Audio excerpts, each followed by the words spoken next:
Black Star Network is here. Hold no punches! I'm real revolutionary right now. Black power. Support this man, Black Media. He makes sure that our stories are told.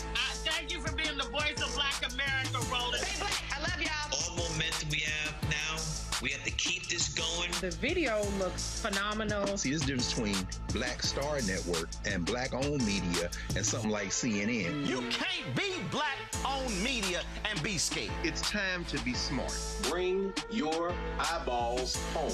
You dig?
Today is Monday, June 15, 2026. Coming up on Roland Martin Unfiltered, streaming live on the Black Star Network. The battle for voting rights continues. In North Carolina, on a late Friday night, Republicans released a massive omnibus bill packed with voter suppression provisions, including a ban on efforts to encourage voter turnout, even not allowing politicians to encourage people to vote.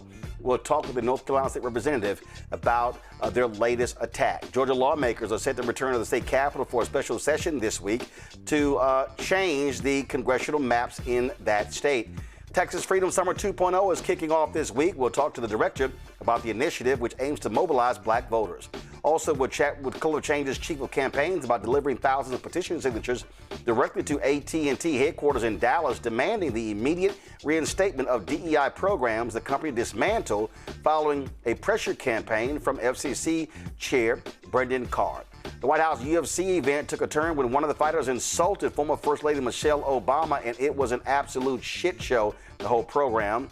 Actor that David Oyelowo has apologized after he made some comments regarding how he prepares for a Southern accent. Also, it's a part of this whole debate whether black British actors are taking roles from African-American actors. It's an old conversation, and my God, I wish it would absolutely end. Also, folks, on today's show, Bishop William Barber just completed his Moral Mondays campaign just down the street. We'll show you what took place out there as well. It's time to bring the funk. I'm Roland Martin Unfiltered on the Black Star Network. Let's go. He's got it. Whatever the miss, he's on it. Whatever it is, he's got the scoop, the fact, the find. And when it breaks, he's right on time and it's rolling. Best believe he's knowing. Putting it down from sports to news to politics. With entertainment just for kicks, he's rolling. It's on go, roll, y'all. It's Roland Martin, yeah.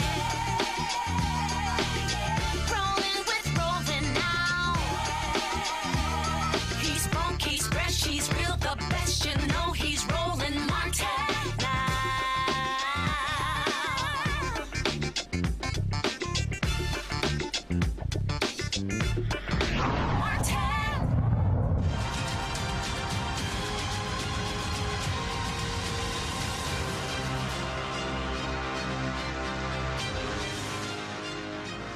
The Republican war on black America continues, and ground zero has been North Carolina for more than a decade. Late Friday night, North Carolina Republican leaders dropped an unannounced 36-page omnibus bill stuffed with new voter restrictions and election changes. Some of the despicable provisions, all designed to restrict voting, including total ban on encouraging voter turnout. State and county board members are prohibited from any public statement, quote, encouraging or promoting voter turnout in any election.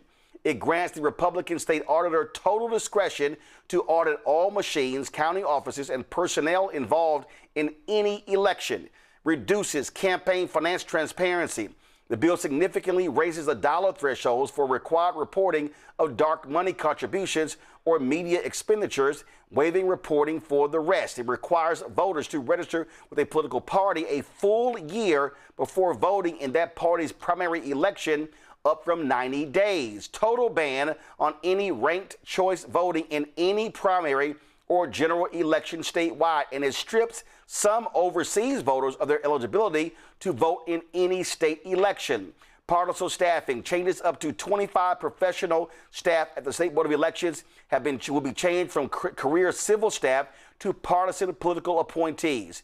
Joining me now is North Carolina State Representative Amber Baker. Representative Baker, glad to have you here. This is an unbelievably shameful bill. To say that you can't even encourage people to vote is absolutely a violation of the First Amendment. Absolutely. Absolutely, Roland. You know, we in North Carolina, unlike what's happening around the rest of America, our constituents and voters are struggling with higher costs with utility bills and rising gas costs and the cost of feeding families and the lack of workforce housing. And yet the Republicans are choosing to focus on election law changes and so close to the November elections. And additionally, this is not new for them, that they have a track record of trying to change election laws not too far from our general elections.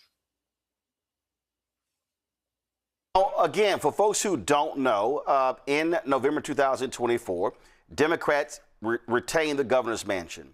Democrats won lieutenant governor's race. Democrats won the attorney general's race, and also, I believe, the secretary of state's race, correct? Correct. So what Republicans did was they stripped the authority over state board of elections from the governor and secretary of state and gave it to the state auditor. And this is what Republicans have done when they have had a supermajority in the legislature. And these are the actions that they have taken repeatedly over the last 15 years. Mm-hmm.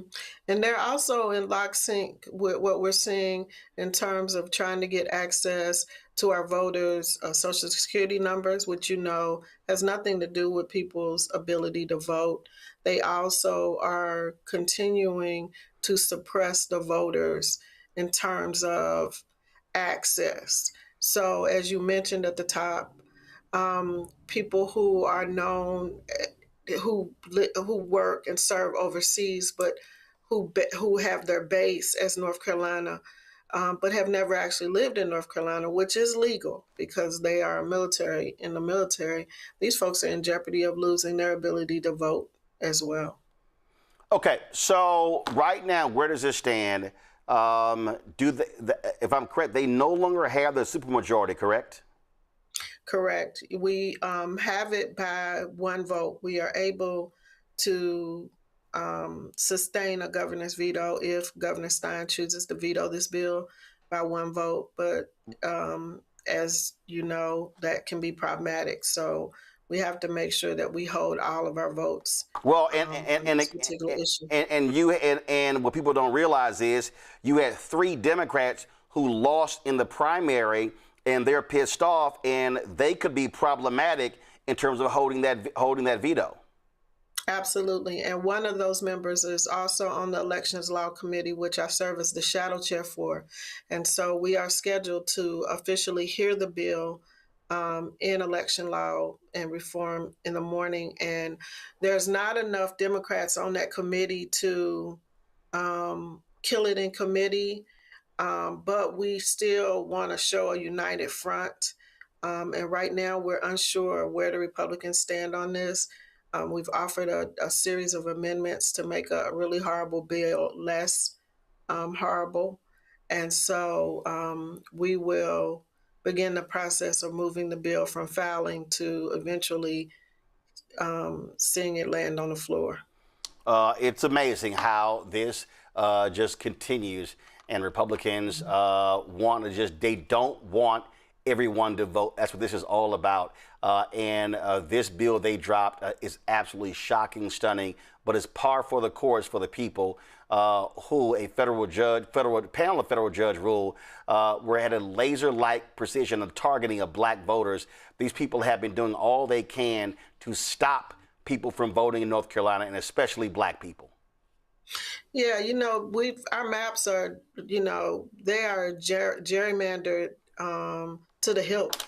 So at this point, they really can't gerrymander it any further, although they could. But now what they're doing is we've created the maps that we want, which, by the way, the Speaker Pro Tem in the Senate lost his seat even with those gerrymandered seats. But now they're suppressing the vote with these provisions. And the really ironic thing about this is one of the bill sponsors is Sarah Stevens, and she is running against Supreme Court Justice Anita Earls. And so this is her bill. And so she is scheduled to resign her position as of noon tomorrow. So she will not be able to vote on this bill. But it'll be interesting to see if she shows up in committee to speak on the bill. But she probably will not, because she does not want people to know that she's the author of this mess. And what is her name? Sarah Stevens. Sarah Stevens. Well, I tell you right now, people need just to understand what's going on here, and we're seeing these actions all over the country. So y'all keep up the fight. We certainly appreciate it. We will keep up the fight. And the other person on that bill sponsor for people to keep a close eye on, because he is in a flippable seat, is John Blust out of Guilford. John, spell the last name? B-L-U-S-T. Got it. Okay. And he was on the floor a couple of weeks ago talking about how America has gotten a bad rep for slavery, and how in some ways we're responsible for the demolishment of slavery, but America doesn't get enough credit for that. So that is the shenanigans that we're dealing with. Crazy. All right. Representative Baker, we appreciate it. Thanks a lot. Thank you, sir.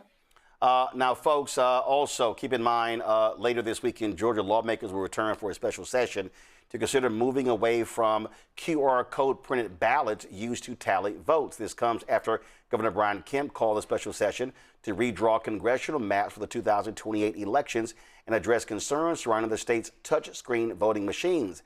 Voting rights advocates have raised concerns that the machines may be vulnerable to hacking and argue that voters cannot fully verify that their ballots are accurately recorded.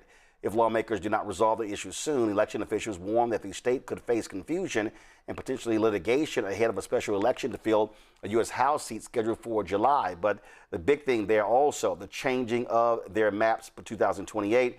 Georgia wants to wipe out at least 2 black congressional seats. Let's go to my panel. Joining us today is Dr. Omekongo Dibinga Sr., Professor of Electoral School of International Service, American University. He joins us right now from Washington, D.C. He also is author of the book, Lies About Black People, How to Combat Racists. Jelana Jones is Texas State Representative and lawyer from Houston. Dr. Derek Jackson, State Representative from Georgia, from Atlanta. Glad to have all three of you here. I'll start with you, Derek. What's happening in Georgia? Again, they are targeting black people. This is an attack on black people. And what you see in North Carolina, they absolutely are scared to death of massive voter turnout. Republicans lost the top 4 positions in the state. You've got a U.S. Senate seat that is up for grabs. You've got the Nita Earl seat on the Supreme Court. If she retains her seat, it will be 5-2 Republicans. 3 of their seats are up in 2028. That's what all this is about. You're absolutely right, Roland. I mean, this is about trying to diminish black voters' power. I mean, think about it. They're going after Sanford Bishop's seat. He'd been there for 30 years. They also want to go after the late Congressman David Scott's seat. And so we see what they're trying to do. Number one, they keep trying to use what happened in Louisiana, that court case in Louisiana. That has nothing to do with Georgia. Georgia's not mentioned in that case, Roland. Has absolutely nothing to do with Georgia. So it's wrong what they're trying to do. It's illegal because they're also saying, well, we have a legal right. No, it's not. We're not supposed to be here, Roland, until 2030. And so we don't even have current census data to redistrict and redraw these maps. And so the last, and I appreciate you having my dear sister from North Carolina. This threat around where we are, we have what our ancestors did not have, Roland. Because back when they created the Voting Rights Act, they didn't have not one black person in Congress, not one black person in the state legislature, not one. Not one. And so they're trying to roll back the clock from 1964 and 1965 to where we are in 2026. And so we cannot allow for this to happen. Our special session will start on June 17th. We're asking everyone near and far to show up and be that voice. We need to, this is not just about Georgia. This is about the South. From Louisiana, Texas, Mississippi, Alabama, Florida, South Carolina, North Carolina. And so we're asking everyone to show up on June 17th. Programs such as yours, we got to bring more visibility to this because what they're trying to say, they have the right, and we all know it's very wrong. Jolanda, I'll go to you. Again, you have been part of these battles in Texas, and it is absolutely a Republican war on Black America. Well, they're trying to take us back to even before Jim Crow, but the bottom line is Trump controls the Supreme Court. The Supreme Court made it easier for them to disenfranchise us. And what you can see is Trump knows he's really messing up, as do his allies. So they have really lost their minds, and they are desperate, and they're trying in every state where they have somebody Republican who can do something to literally change the rules and confuse people before it's time for them to vote. And quite frankly, with the racist gerrymandering where they've cracked and they've packed us, in other words, they've taken Black people where we were concentrated and could control the outcome of an election and divided us up to weaken our concentration. So the only way for us to overcome this is to go out and vote during these special elections during November like we've never voted before. Because this literally is going to determine how far we are able to go in the future and whether we will continue to have rights, because our kids have less rights than we do, for sure. And so that's what the Calais case in Louisiana was. It was so that the Republicans can do exactly this, because the Supreme Court has no legitimacy. It is absolutely the voting piece for the president. And it's my understanding that this just came out on Friday. What's today, Monday? So people had to be working to try to figure out how to stop this. But the only way, again, for them to be able to stop anything in Georgia is to go out and vote. And I know we're not talking about like them saying you can't tell anybody when to vote. That violates the First Amendment, first and foremost. So I think that people need to tell them anyway when it's time to vote, and like all day, every day, clearing calls in Black newspaper and Black media on here, Roland, and everywhere else, so that Black people know when it's time for them to go vote, because we will be worse than Jim Crow if this is able to go forward. And it's unacceptable. It's unconstitutional. It's illegal. We are under attack, and we better start fighting back, because if we don't, they're going to drag us back into slavery. Ome Congo, I've been saying over and over and over again for years, the only way to stop these people is at the ballot box, and that requires a massive, massive Black voter turnout. Absolutely. And without the vote, we're nothing. I'm going to add another piece that is not as important as voting, but is like 1A or part 2. That letter that the CBC wrote to these companies, we have to continue to demand that these companies answer and let them know that there's going to be real consequences if they do not. They got their money that they're giving to the ballroom. Some of them sponsored these UFC bouts that happened over the weekend. I know we'll get to that later. And some of these and all of these politicians in these states are being funded by somebody as well.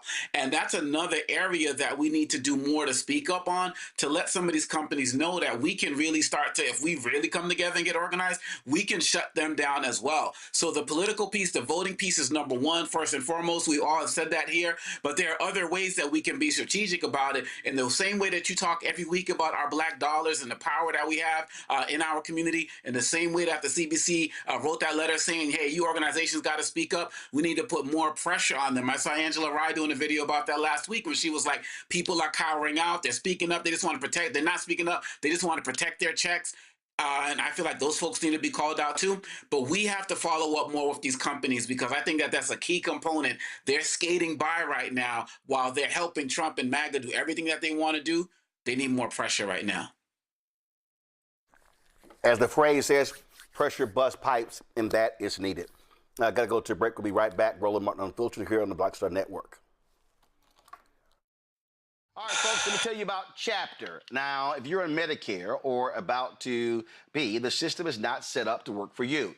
Too much fine print, too many plans, and too many people making money off of your confusion. And look, we're used to this. We're no strangers to systems that don't have our best interests at heart. But we don't have to accept it when it comes to Medicare. That's why I'm telling you about Chapter. Their advisors are independent and honest. In fact, they're the only Medicare advisors that compare every plan nationwide. And they're focused on one thing: what works for you. If there's a better plan out there, they'll find it. If you're already in the right one, they'll tell you that too. There are no games. Just last year, people who switched with Chapter saved an average of $1,100. It's 20 minutes and a real person. It's completely free. My parents actually have already called. My mom sent me a text. Folks, give Chapter a call at 724-264-8281, 724-264-8281, and connect with someone you can trust. Folks, these are the kind of services that we need for our audience here at Roland Martin Unfiltered and the Black Star Network. So call Chapter right now, 724-264-8281. Hey, what's up? Geek Tony in the place to be. Got Kicked Out Your Mama's University, creator and executive producer of Fat Tuesdays, an air hip-hop comedy. But right now, I'm rolling with Roland Martin, unfiltered, uncut, unplugged, and undamn believable. You hear me?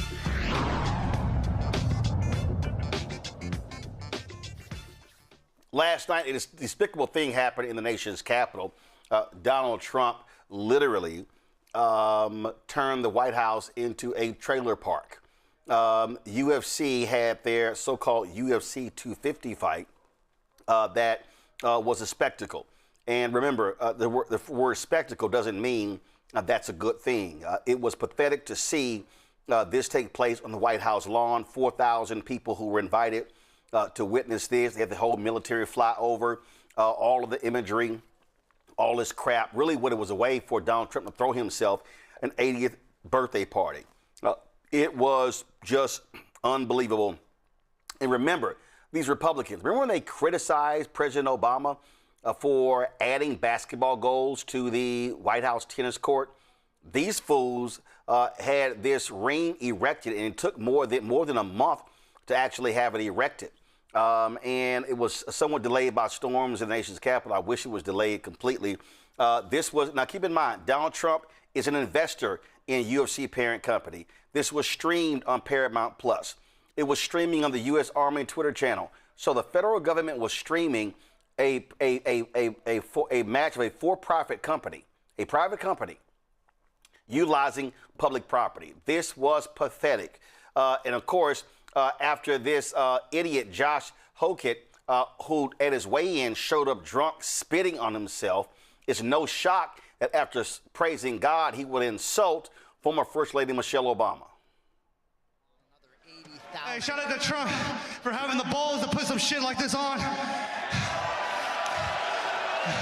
And if I'm gonna say anything, there's only one person more incredible than the Incredible Hulk, and that's my Lord and Savior, Jesus Christ. Now listen, Alex Pereira, I want a shama on your mama.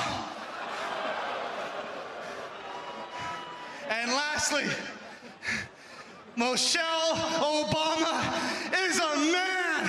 Am I right, America? So he insults former First Lady Michelle Obama. Joe Rogan says nothing. He's smiling the whole time. All y'all black people who watch and listen to Joe Rogan, you should be ashamed of yourself for that. That's what that was all about. And Donald Trump said nothing, did nothing, and so did the leader of the UFC, Dana White, who sat ringside next to Donald Trump. At the post-news conference, did Dana White address this issue? No, didn't say a word.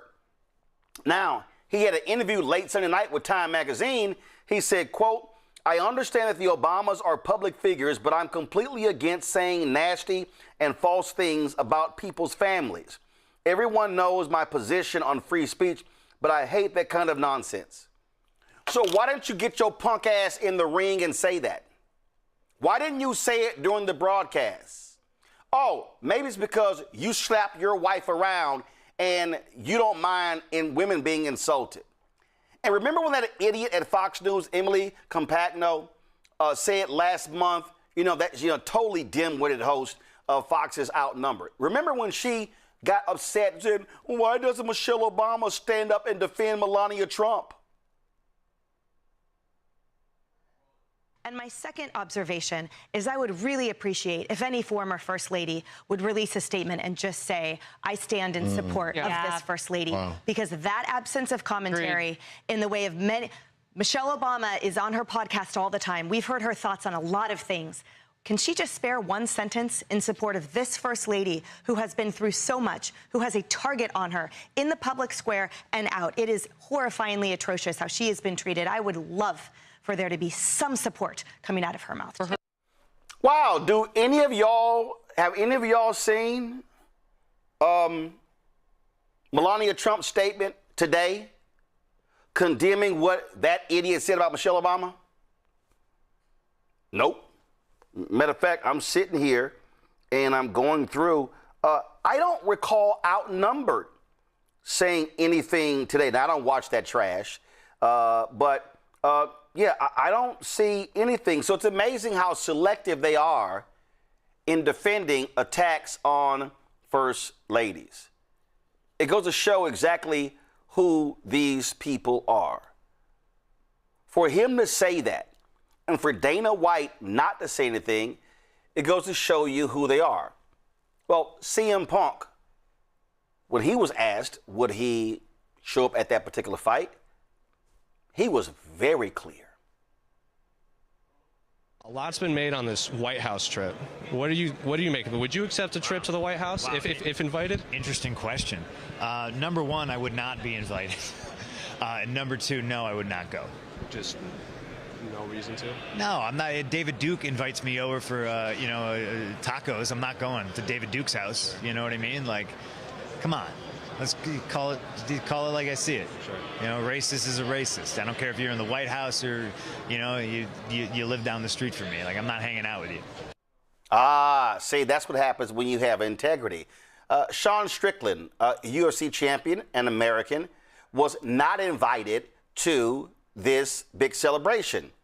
He went on social media and said it was because of his prior criticism of the state of Israel. Well, he showed up anyway to the big party they had out at the Ellipse. And so check this roll of video. Everybody relax. Everybody relax. Be cool. Be cool. We got to make it to the stage so we don't die. Be cool. Yo, Sean. My dog. Don't say anything racist. I'm on live.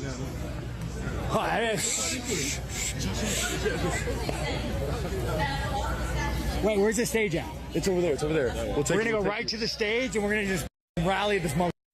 Oh, it's Strickland right here, baby. Hey, sir, relax. Relax. No, just watch. I got you. We're covered. Relax. Everybody calm down. Okay. Calm down. Cover you.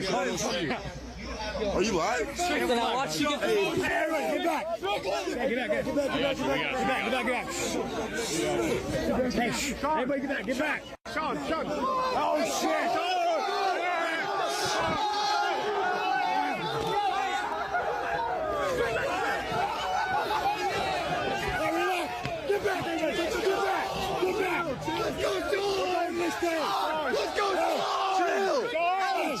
Chill.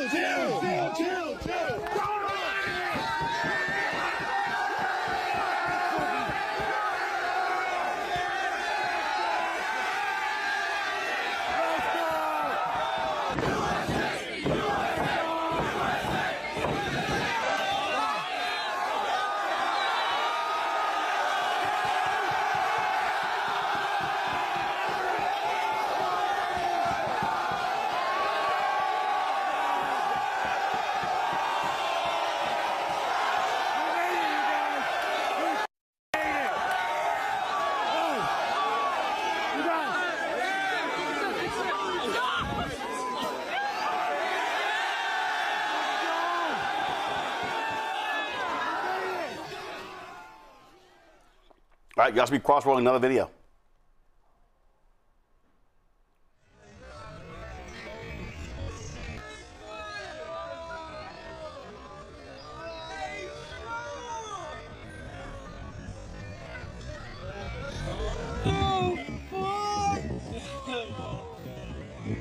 I cannot believe that, bro. How the fuck y'all gonna lock up the middleweight chick? Okay. Here's another video. Watch the cops. I dập cho vậy.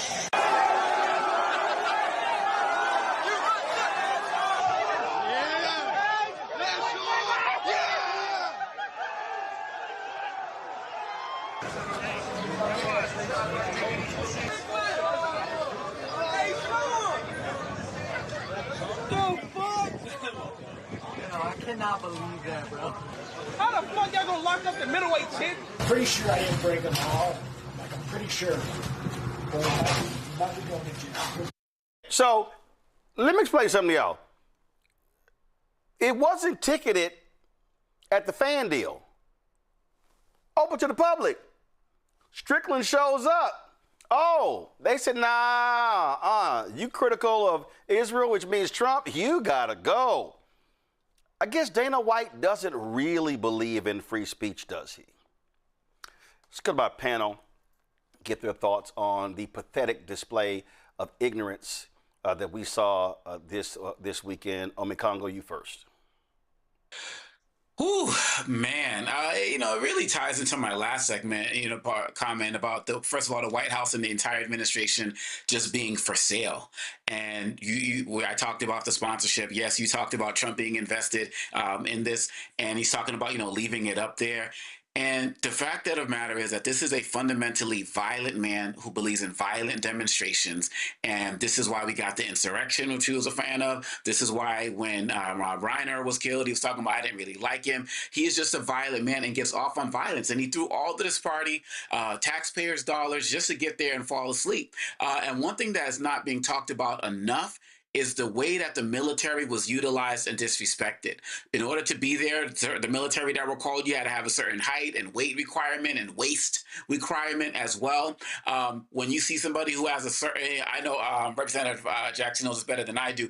When you have a certain type of recognition, you're supposed to get saluted when you're walking down. And so, these soldiers who are walking down with these martial arts fighters, and people thought that the military was saluting these martial arts fighters, but they were saluting, the members of the armed forces who are escorting them down there. So it was just disrespectful. He disrespected our military and cost the taxpayers millions of dollars, all for what? All for this. And then to have that racist remark at the end, this shows exactly who they are. Just like the commentator said, or the guy you showed, I'm not going to go and hang out with a racist. I'm just not going to do that. And we don't have enough people who have that type of gumption to be able to call that out. And lastly, Joe Rogan, you're a coward. 100%. And there's no way in hell I would have attended that crap. And there's some black folks I know who did, and that's pathetic as well. Jolanda, your thoughts about the just ridiculous and utter display and a waste of taxpayer dollars. Security alone, Washington, D.C. is going to have to get paid back about $12 million as a result. That's what it's going to cost taxpayers for that crap that took place 2 blocks from here.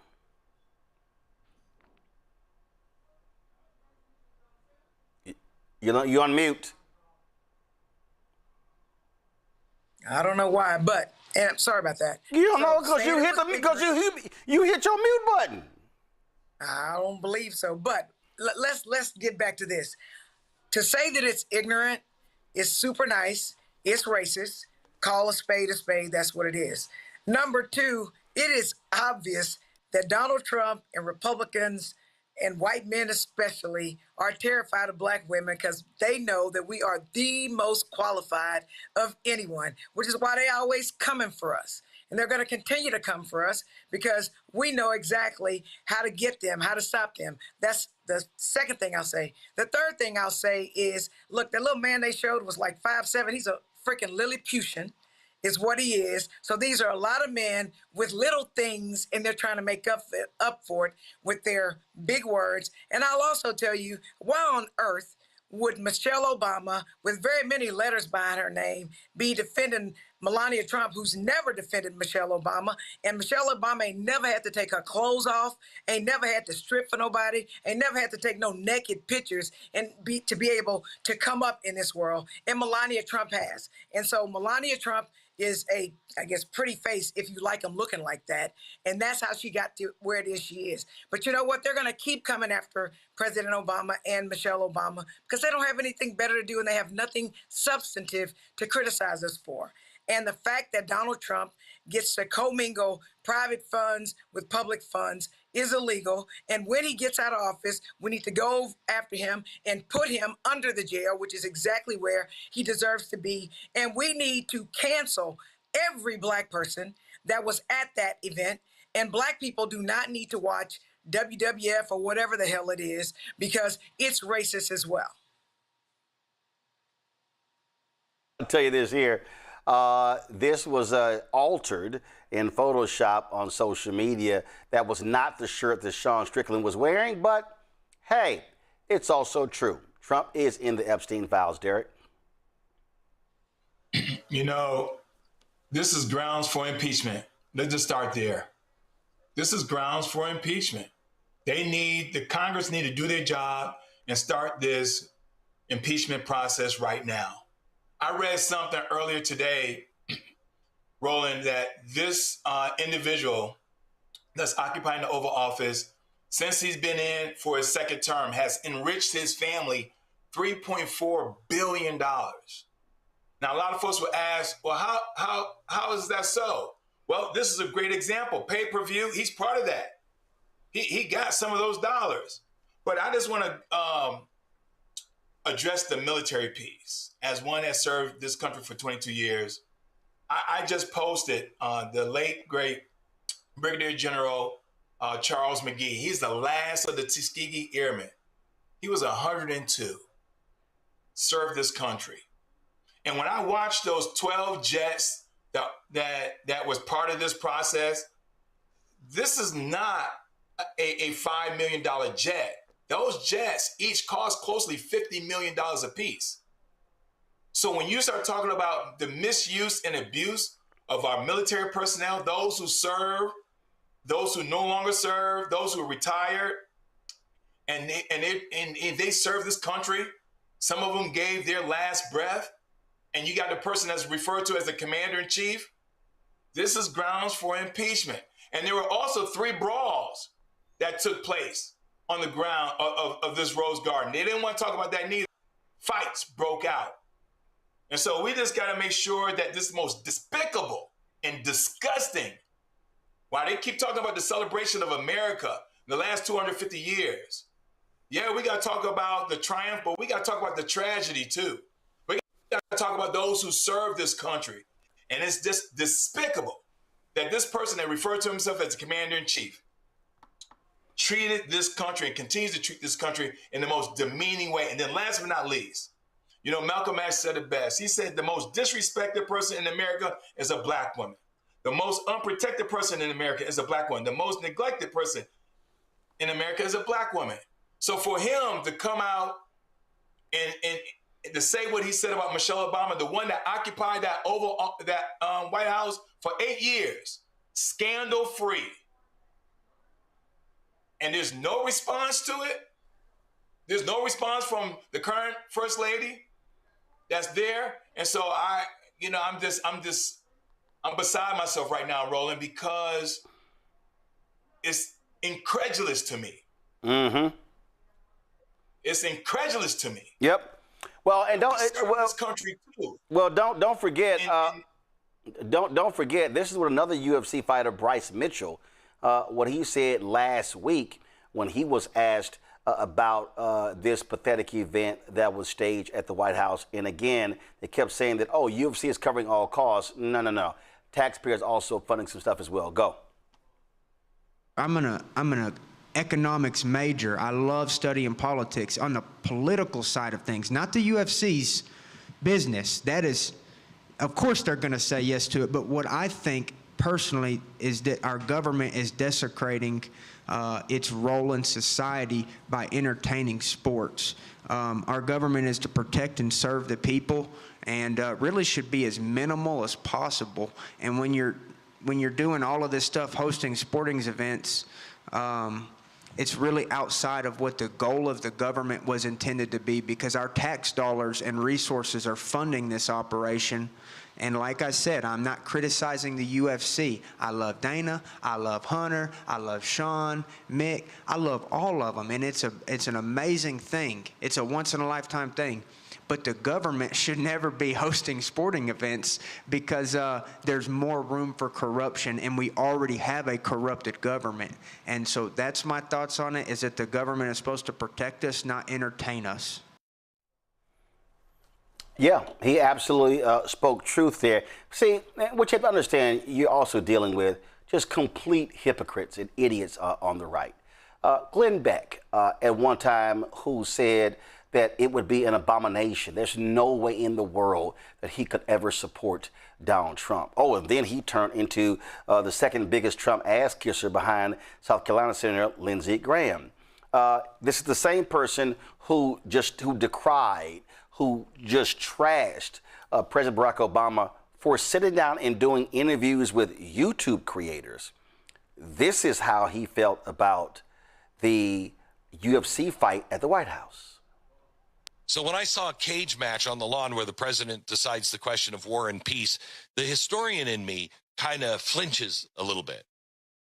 However, it was the 250th birthday of the United States of America. If you can't throw a party at 250, when can you? Okay. A celebration is not decadence, and it is not anesthesia. Joy is not decline. So which was it going to be? Remembrance, joyous, and entertainment? Are we Rome handing out a circus, or are we a free people throwing a festival that we have every right to throw? I watched it last night, and it was super clear, at least to me. I don't know if you saw it. It was so well worth watching. Even if you don't like UFC and the fight or whatever, I mean, I prefer boxing myself. You know, I don't like it when they're down on the ground and they just keep wailing on each other, but it was okay. But it was remarkable. All of the videos that they were putting in between, the way this whole thing was staged. I mean, just the flyover. Do we have the audio of the flyover? Y'all, Glenn Beck is truly an idiot. I debated that fool a couple of times at CNN, destroyed his ass, and he told them, I will never go on with him again. He's a total wimp. That's who he is, okay? And forget the fact that, and I'm telling y'all right now, without a doubt, that if Obama chose to do this, if Biden chose to do this, David Duke, Glenn sort of act like Glenn Beck sort of acts like him. Glenn Beck, all the right-wing Fox News, they would be beside themselves. They would be beyond angry at any of this going on. The fiscal conservatives would be running amok. This is a waste of taxpayer dollars. But it also was partisan. At the little fan fest thing, whatever they had on the mall, they were literally running loops of commercials for Turning Point USA. This was not about America 250th anniversary. This was a birthday party for Donald Trump. Pure and simple. And it was utilizing public property, the White House. It was utilizing your money to do so. And it goes to show you who these people are. They are corrupt. They are evil. They are despicable. And those three words completely define the Donald Trump administration and Donald Trump himself. I'll be right back. Roland Martin Unfiltered on the Black Star Network. Support the work that we do. Join our Bring the Funk fan club. If you want to contribute via Cash App, use a Stripe QR code. You see it right here. If you're listening, go to blackstarnetwork.com. It's also for credit cards. Checks and money order. Make it payable to Roland Martin Unfiltered, P.O. Box 57196, Washington, D.C. 2003 7-0196. PayPal's R Martin Unfiltered, Venmo RM Unfiltered, Zelle Roland at RolandSMartin.com, Roland at RolandMartinUnfiltered.com. We'll be right back. All right, folks, let me tell you about Chapter. Now, if you're on Medicare or about to be, the system is not set up to work for you. Too much fine print, too many plans, and too many people making money off of your confusion. And look, we're used to this. We're no strangers to systems that don't have our best interests at heart. But we don't have to accept it when it comes to Medicare. That's why I'm telling you about Chapter. Their advisors are independent and honest. In fact, they're the only Medicare advisors that compare every plan nationwide. And they're focused on one thing: what works for you. If there's a better plan out there, they'll find it. If you're already in the right one, they'll tell you that too. There are no games. Just last year, people who switched with Chapter saved an average of $1,100. It's 20 minutes and a real person. It's completely free. My parents actually have already called. My mom sent me a text. Folks, give Chapter a call at 724-264-8281, 724-264-8281, and connect with someone you can trust. Folks, these are the kind of services that we need for our audience here at Roland Martin Unfiltered and the Black Star Network. So call Chapter right now, 724-264-8281. Hi, everybody. I'm Kim Coles. Hey, I'm Donnie Simpson. Yo, it's your man Dion Cole from Blackish, and you watch Roland Martin Unfiltered. All right, folks, welcome back to Roland Martin Unfiltered. It really is pretty crazy watching these idiots. Now, you have a Boston federal judge who told the Trump administration that they cannot rewrite history just because they don't like it. U.S. District Judge Angel Kelly ordered the administration to reinstall national park signs and exhibits about slavery and climate change that were previously taken down. In March 2025, the twice impeached, criminally convicted felon-in-chief Donald the Con Trump signed an executive order directing agencies to remove materials that portray the U.S. as inherently racist, calling them, quote, a false revision of history. Nah, no, it's not. However, the plaintiffs argued the policy was unlawfully adopted and resulted in the censorship of historically accurate information. Judge Kelly ordered the exhibit's reinstatement within 21 days and blocked any further removals while the lawsuit continues. Now, speaking of removal, Congresswoman Joyce Beatty is doing a dance after she kicked butt in forcing Donald Trump to remove his name from the Kennedy Center. What's crazy, we talked about this the other day, and they have been so insane in trying to defend the crap that they did, trying to defend the sheer stupidity of his name being on there. And they were even filing emergency motions late Friday to keep his name on. So Congresswoman Beatty was so funny. She put out this funny video of her in the, this is right here, this boomerang of her POV when you protect the Kennedy Center. And of course, she was playing YMCA, Donald Trump's favorite little dance song. And yeah, guess what? She kicked his ass in court. And just another example, Jolanda, of Donald Trump getting his ass whooped by another black woman.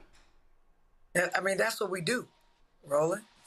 That's what we do. And the hilarious thing is that dance that Donald Trump always does that he thinks is so cool. I actually was scared about how accurate she was. I was wondering if maybe she didn't have rhythm, but she's a Delta, so she probably does have rhythm. But in any case... Really? Are you going to be that petty? You going to be that petty? Wow. In any case, I love...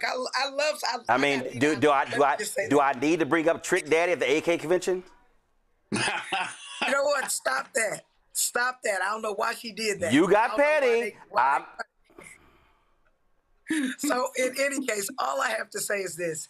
I'm actually pleasantly surprised that the courts, the Supremes haven't changed it, because the Supreme Court literally has thrown away the Constitution and basically have become the rubber stamps of Donald Trump. So I'm trying to figure out what it is that Trump can do that the Supremes will stop him from doing it. So I'm holding my fingers that it's not going to go anywhere else. But there was no way I was ever going to the Kennedy Center as long as Trump's name was on it. So I want to thank Congresswoman Beatty for doing that, because she really did give us something to hope for. And she really is trying to preserve, what there is. But more people need to be like her. More people need to be courageous enough to just sue him and put him in his place. But I quite frankly liking all these butt whoopings that Trump is taking right now. And hopefully black women will continue to whoop him in court for what's good for America. I think it's just hilarious, and he was just so upset in his filings, Derek. You're like, this ex officio member. Well, she showed you what happens when you're a member, and went to court, and guess what? Name is in the dumpster. This is very clear. Facts versus political whitewashing. I mean, slavery happened. And so I'm happy that the judge did the right thing by saying, let's reinstall the slavery exhibits. It's part of this 250-year story that folks want to tell right now. It wasn't all about roses and violets and happy blue skies. Slavery happened in this country. And so they got to stop trying to ban books and whitewash history, and let's call it what it is. It's part of the collective heritage of this country. They started this, Roland. They took our ancestor from a known country and brought them to an unknown land. They started this. So you got to tell part of the story. And then last but not least, you can't just continue to talk about our contributions and exclude us. You can't talk about Abraham Lincoln and not talk about Frederick Douglass. It's impossible. If you're going to talk about Abraham Lincoln, you got to talk about Frederick Douglass. And so we got to make sure this collective story is being told so that way the present and more importantly, the future understands what we've done individually and collectively for this country. Congo? Yeah, absolutely. Certified 100%. Both of what our representative said here. One of the problems that I'm having, however, is that Mark Elias said this, the attorney, he said, when people go to court, the judges assume that everybody who's coming to the court is a good faith actor. And he said for years, the courts have for too long been looking at Trump and his administration as good faith actors. And so they continually give his administration so much leeway. It's such a problem for me that these cases take forever. I mean, he should have never been able to get the name up there on the first place, but they understand how slow the process works. But these courts need to understand that they're dealing with somebody who is not a good faith actor, and they need to be able to figure out a way to respond more quickly, because whether we're talking about the name on the Kennedy Center, whether we're talking about these things that he's taken down from national parks, we can run down so many issues that by the time they finally get around to blocking some of these things, the damage has already been done. And in some instances, it's cost people lives, deportations and the like. But really, at the end of the day, I'm so happy for what Representative Beatty has done, because I remember when the decisions were made and they said, oh, it's a unanimous vote. And all of us are like, yo, Beatty's on, she's there. What's happening? How come she ain't saying nothing? And she was like, yo, I was muted. Like, they were literally muting me, but now they can't mute her because she has had the last laugh, and it's the last laugh for America. Well, again, I think you have to fight ignorance, and you have to fight hard every single day. That is absolutely required, especially when you're dealing with this nutcase sitting in the Oval Office. All right, folks, we're going to talk about in the next hour how America wants to forget its history. I'm going to play a comment from this right-wing nutcase so-called comedian. I don't know what the hell he is, Adam Carolla. It actually speaks to that. We'll also talk about the efforts to mobilize voters, especially black voters in Texas with a Freedom Summer. And so there's a lot we're going to break down right here on Roland Martin Unfiltered on the Black Star Network. All right, folks, let me tell you about Chapter. Now, if you're on Medicare or about to be, the system is not set up to work for you. Too much fine print, too many plans, and too many people making money off of your confusion. And look, we're used to this. We're no strangers to systems that don't have our best interests at heart.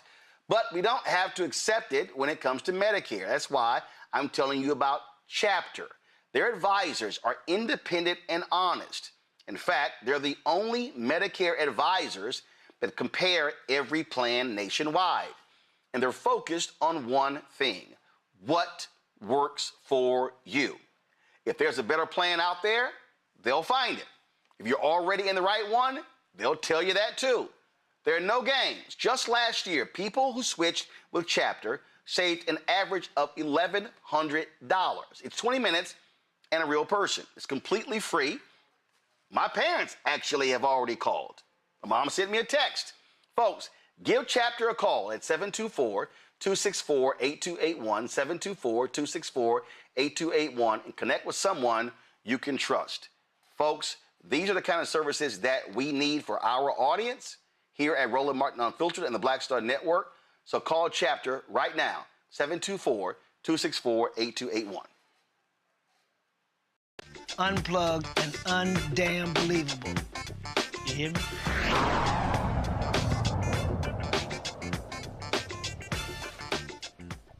This week is a kickoff for Texas Freedom Summer 2.0. In the 1960s, Freedom Summer was a movement in which students mobilized for voting rights, converging in Mississippi and Alabama to challenge efforts to suppress the black vote. Well, the Black Faith Coalition is leading the 2026 Texas Freedom Summer.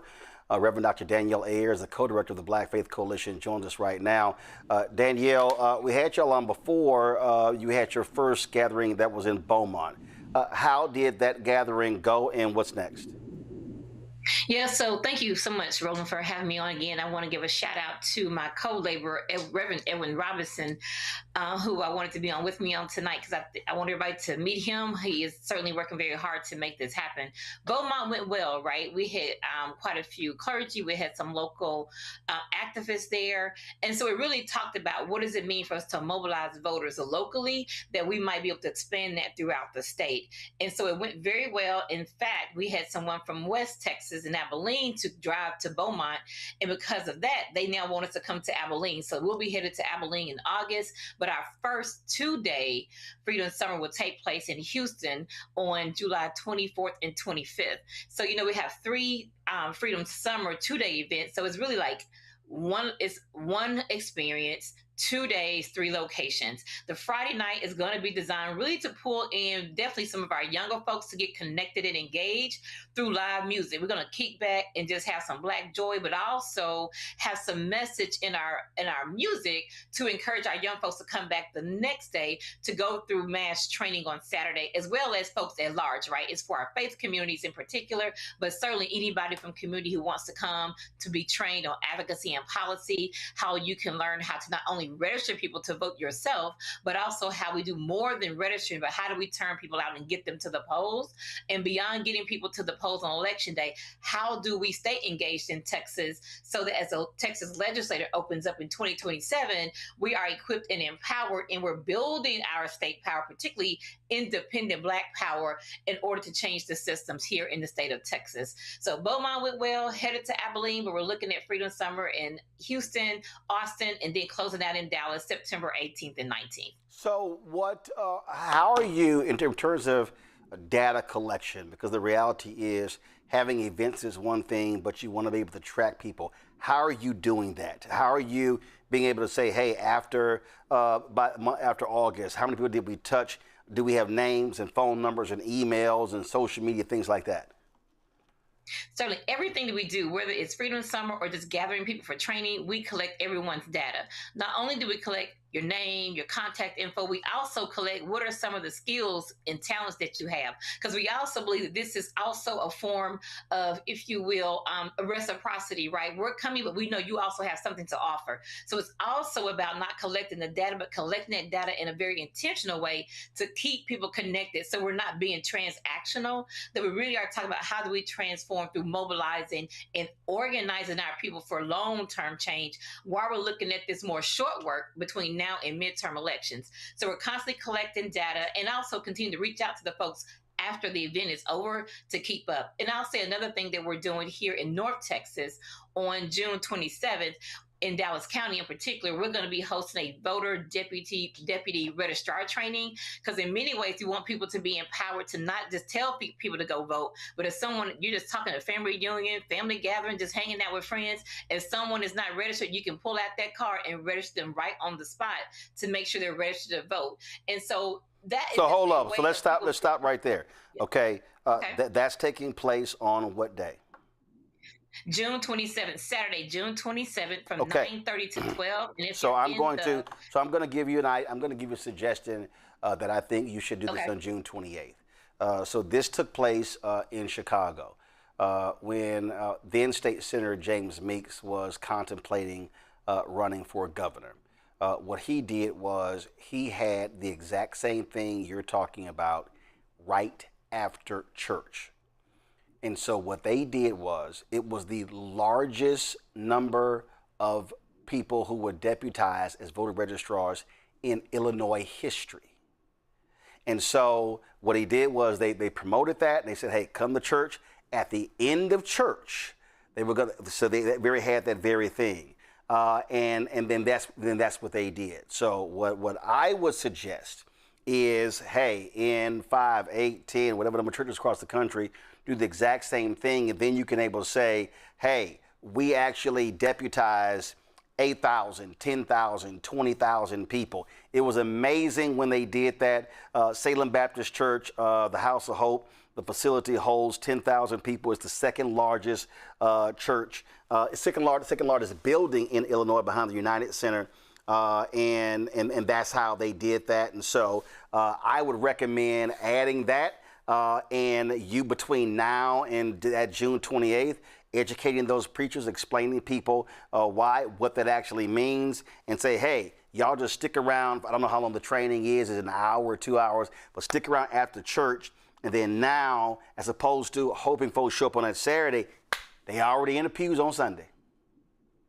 Right. No, absolutely. And we can do that as well. This 27 training is targeted toward the larger community at large.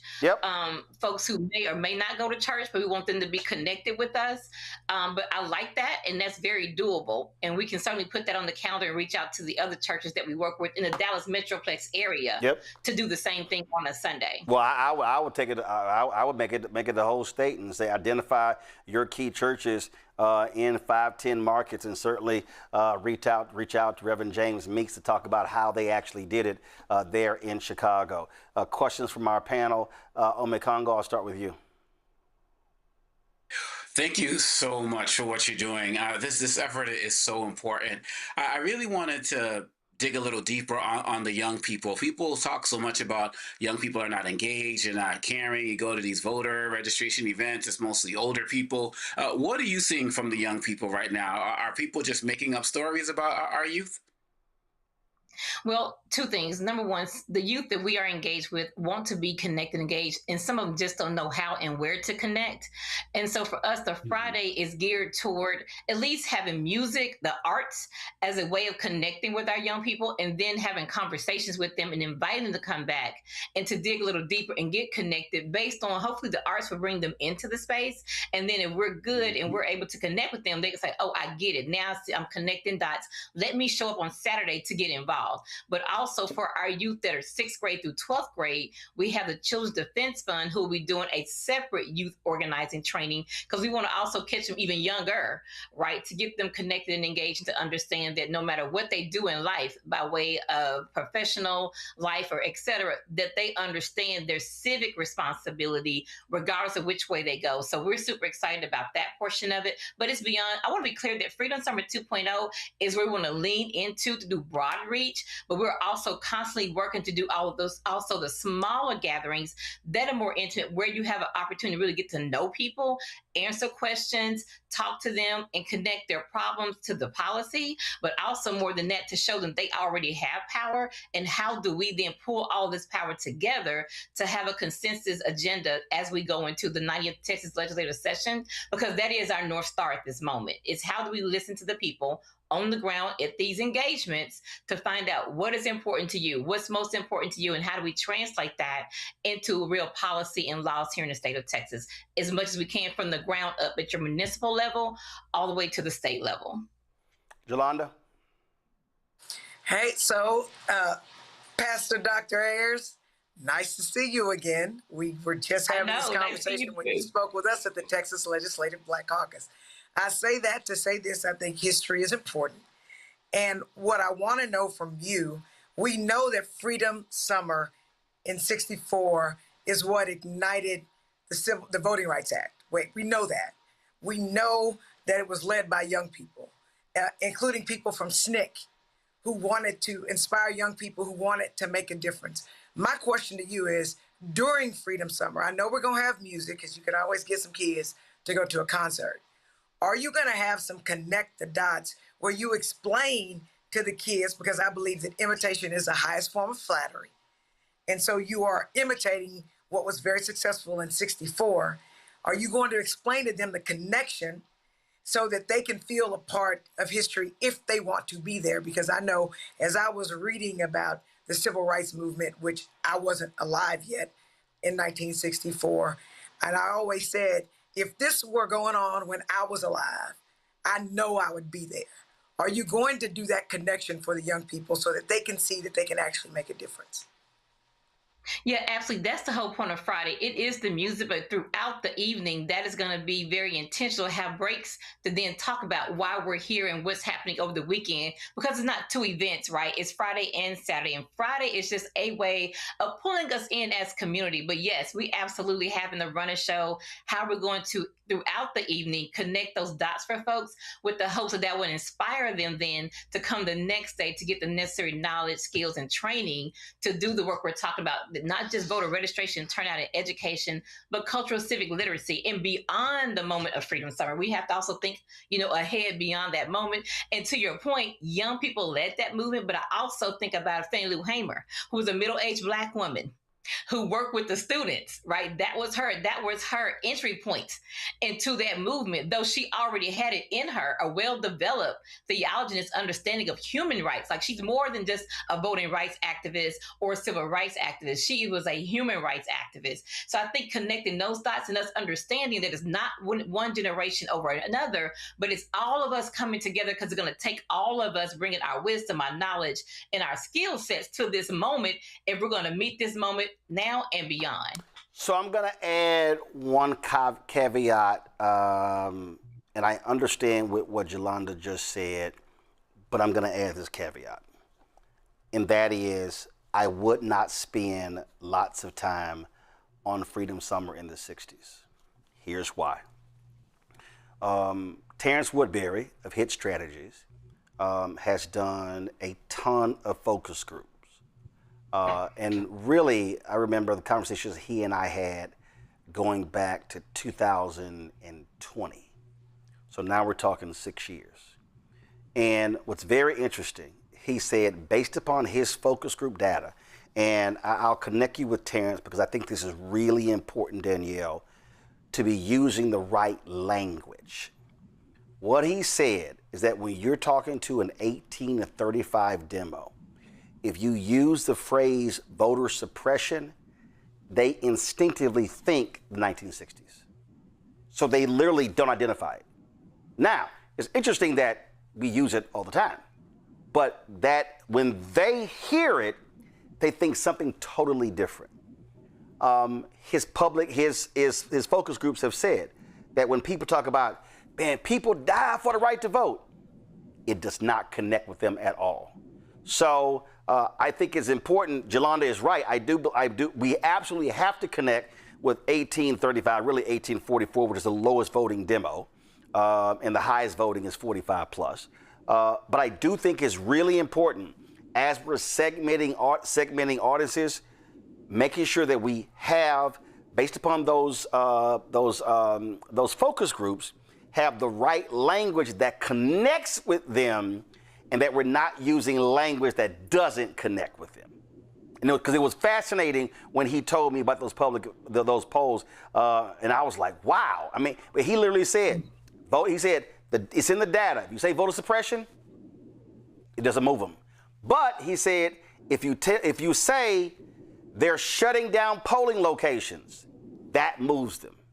It was very interesting what he said, so I'll be sure that he gets that information to you so you can have that. Derek, go ahead.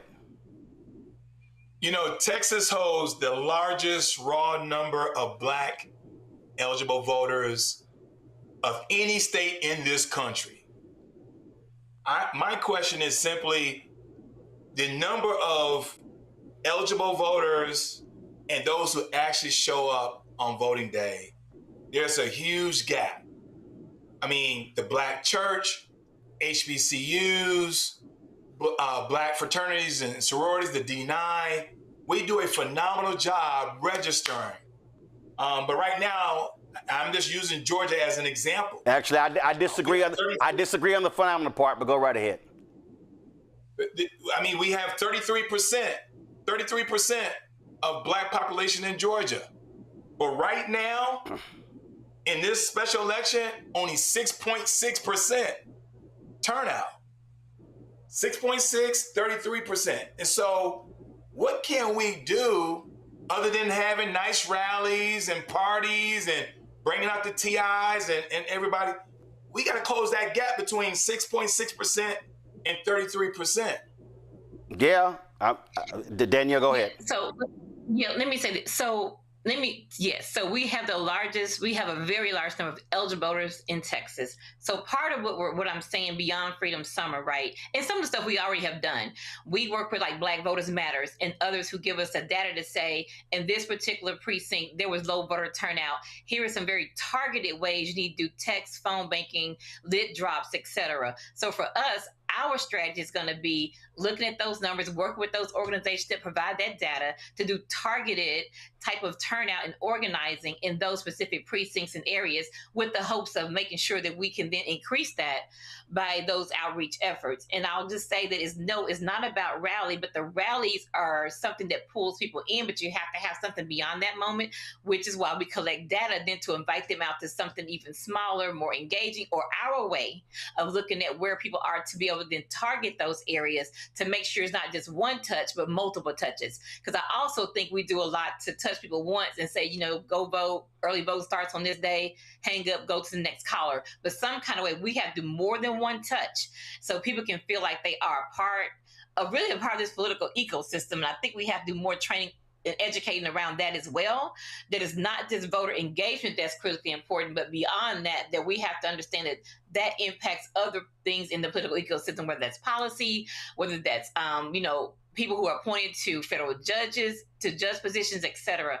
So I think it's a whole program that needs to happen beyond voting. But to answer your question, how we plan to do it would be to work with those orgs that give us that data to know where do we target our efforts, and then how many times do we feel we need to have touches in connecting with people so they can go up to the polls and vote. And again, I think you have to do something beyond just getting them to the polls in November. They have to feel like they're a part of something to keep doing the work. So we're not always talking about low voter turnout. We're not always talking about what do we do to make sure people go to the polls and vote. She nailed it. And see, Derek, and I'm just going to say this here, and listen, you know what? Having a concert, that's great. Doing big rallies, that's wonderful. But as somebody who has covered those, I'll be perfectly honest with you. I think how they are done is a complete waste of time and money. They are. Now, imagine this. Imagine if you had a concert and the concert wasn't in the evening, the concert wasn't in the early afternoon. Imagine if your concert was at 9 or 10 a.m. and you said, we're going to gather, rally, and then when the concert's over, we're going to block walk. See, the model that you're talking about, and this is why I believe the old model has been failing, is because, and I've watched this, I've watched the massive rallies with Vice President Kamala Harris. We covered many of those. I'm sorry, I just think they absolutely, perfect example, the night before the election, the obscene amount of money they spent on the rally in Philadelphia and the simultaneous rallies in the other cities and states, to me, was absolutely stupid. Imagine if the money spent on those rallies was put on the ground for the final 72 hours of the election or the previous 2 weeks when you had early voting. And to me, that's where we're missing. Danielle is 100% correct. In 2024, I was in Cincinnati, and I stopped at a black restaurant, because whenever we travel, we support black-owned restaurants. And I ran to a frat brother of ours, and he said, brother, we're going to do voter registration at the Bengals game. I said, why y'all doing that? He said, what do you mean? I said, why would you waste 3, 4, 5 hours to go do voter registration at the Bengals game? how many people are you going to come through there who are likely not registered? I said, doesn't it make sense, brother, to go down to the Board of Elections and get the last election information on the top 10, 15, 20 black precincts, and then pour over that data and then say, okay, this weekend we're going to canvass door to door in this precinct? And he said, we can do that? I said, yes, the data's public. You can do that. And see, Danielle, that's what I mean. I just think that what's happening is we've got too many of our established groups. So I'm talking D9, Prince Hall Mason, Eastern Star, Links, church groups, and others who are trying to, let's just get everybody excited and then hope they turn out. So we're going macro, hoping it impacts micro. I argue we got to go micro that then results in macro. So if I can look at data and say, there's 600 registered people in this predominantly black precinct. Now, how many people actually live in this precinct? So in the voter registration phase, which is really now between the deadline, we might need to tap, if let's say there are 1,100 total eligible people who can vote, but only 600 registered. We got to go get as many of those 500 as possible.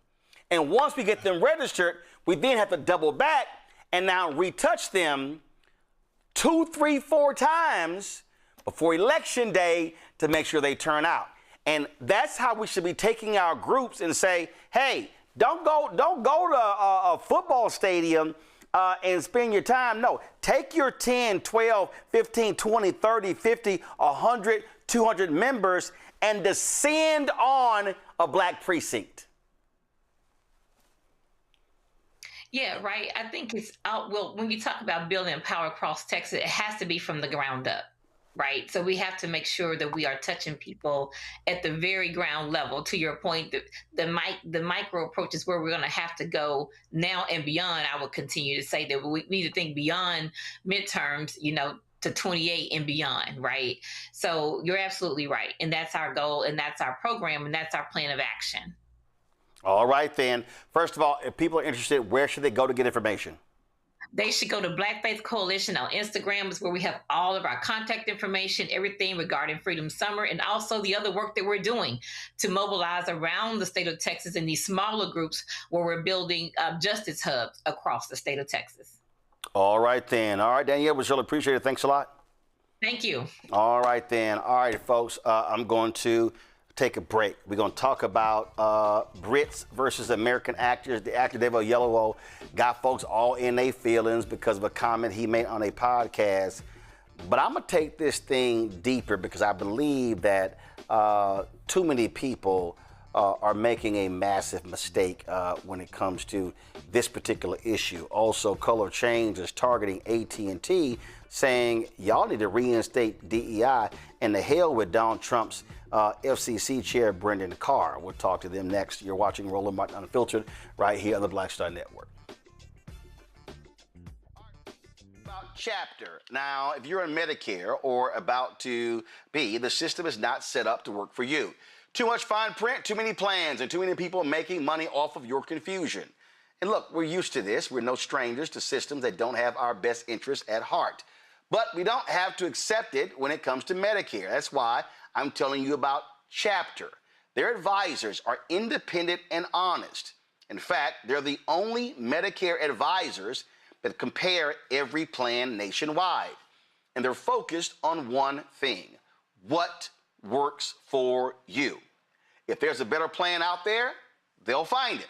If you're already in the right one, they'll tell you that too. There are no games. Just last year, people who switched with Chapter saved an average of $1,100.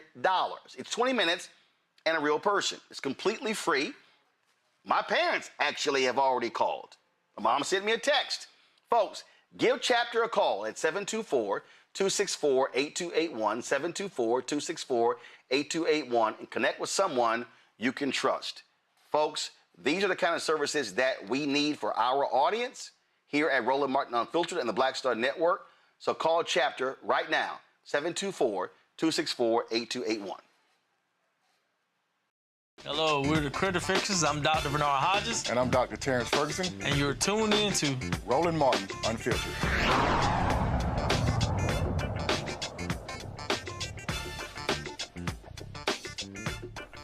Folks, time for Black Star Network headlines with Brittany Noble.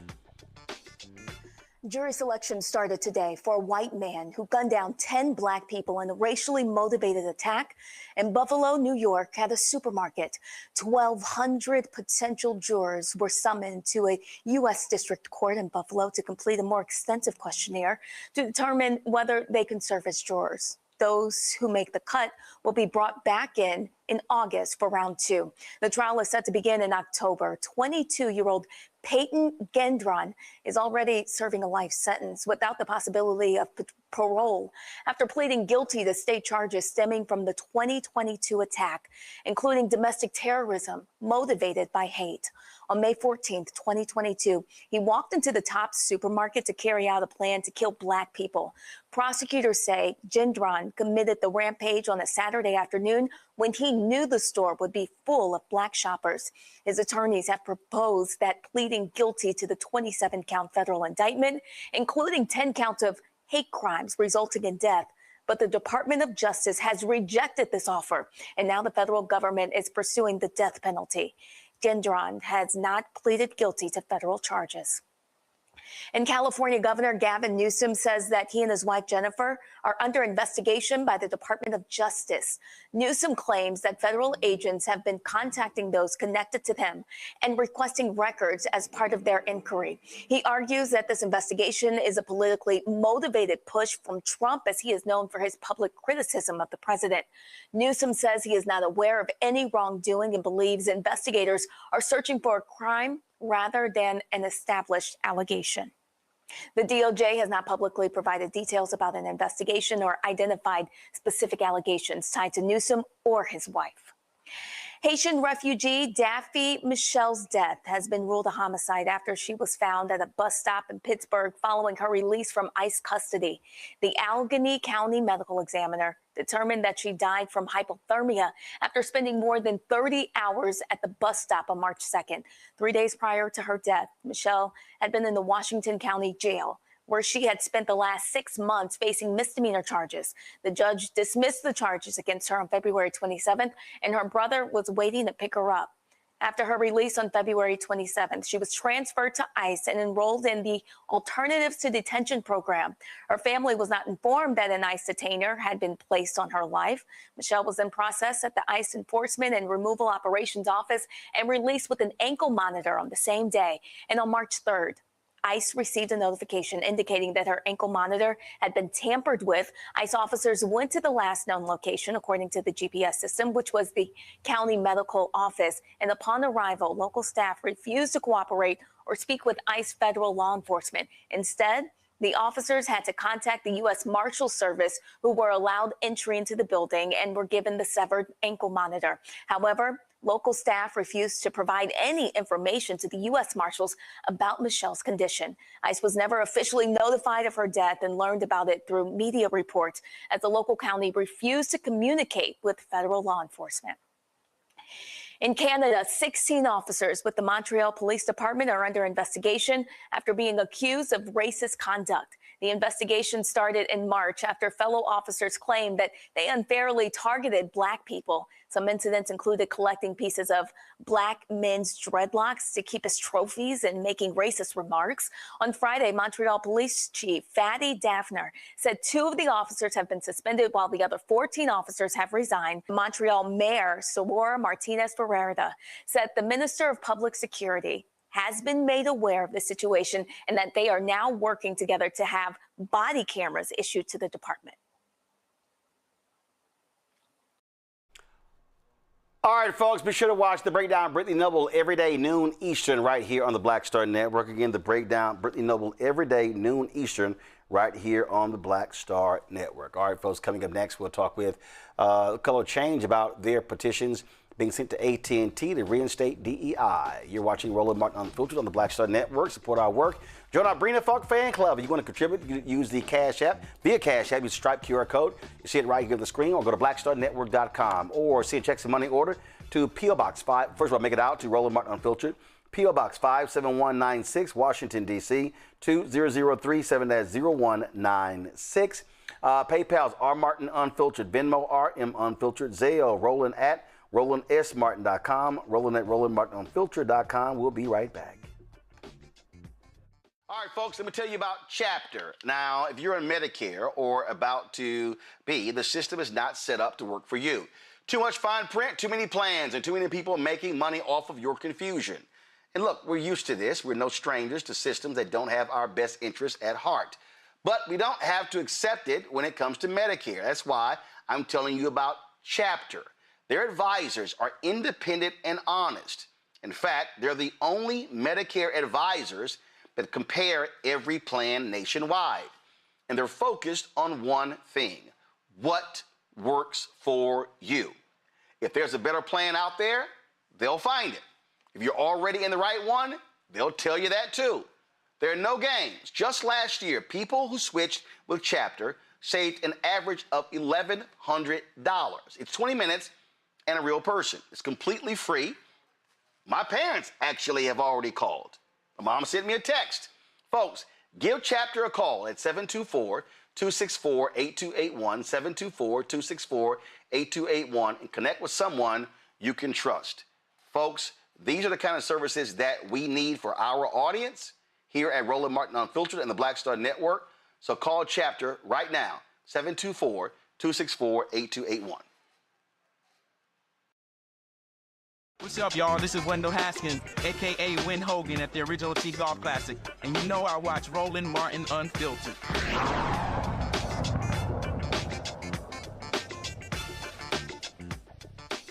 7 months ago, AT&T announced they were ending their DEI initiative. Why? Well, to have a $1 billion acquisition go through and be approved by the Federal Communications Commission.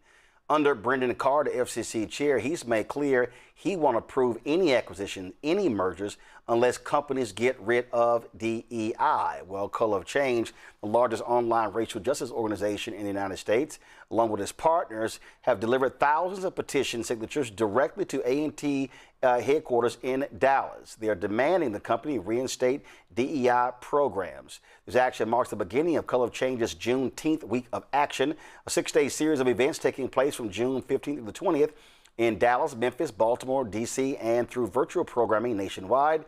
Color of Change's Chief of Campaigns, Amanda Hollowell, joins us now. Amanda, glad to have you here on Roland Martin Unfiltered. Okay, how many petitions and signatures have been delivered? We delivered well over 4,000 signatures, and so it was very significant that we came out there to headquarters to deliver those signatures, because a lot of folks had a reaction to what AT&T is trying to do. Okay, so 4,000 signatures, that's one thing, okay, but what next? And what do you want them to do? Is there any other action being directed at AT&T? Are you pushing people to have a massive social media campaign using a hashtag on a particular day to target all of their social media accounts?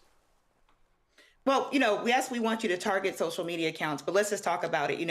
AT&T chose compliance over courage. And what we have is very specific demands, which is reinstate all DEI programs and teams, publicly reject Carr's pressure campaign by name, restore transparency around hiring and equity, and meet with Color of Change and our coalition partners to discuss how you can move forward.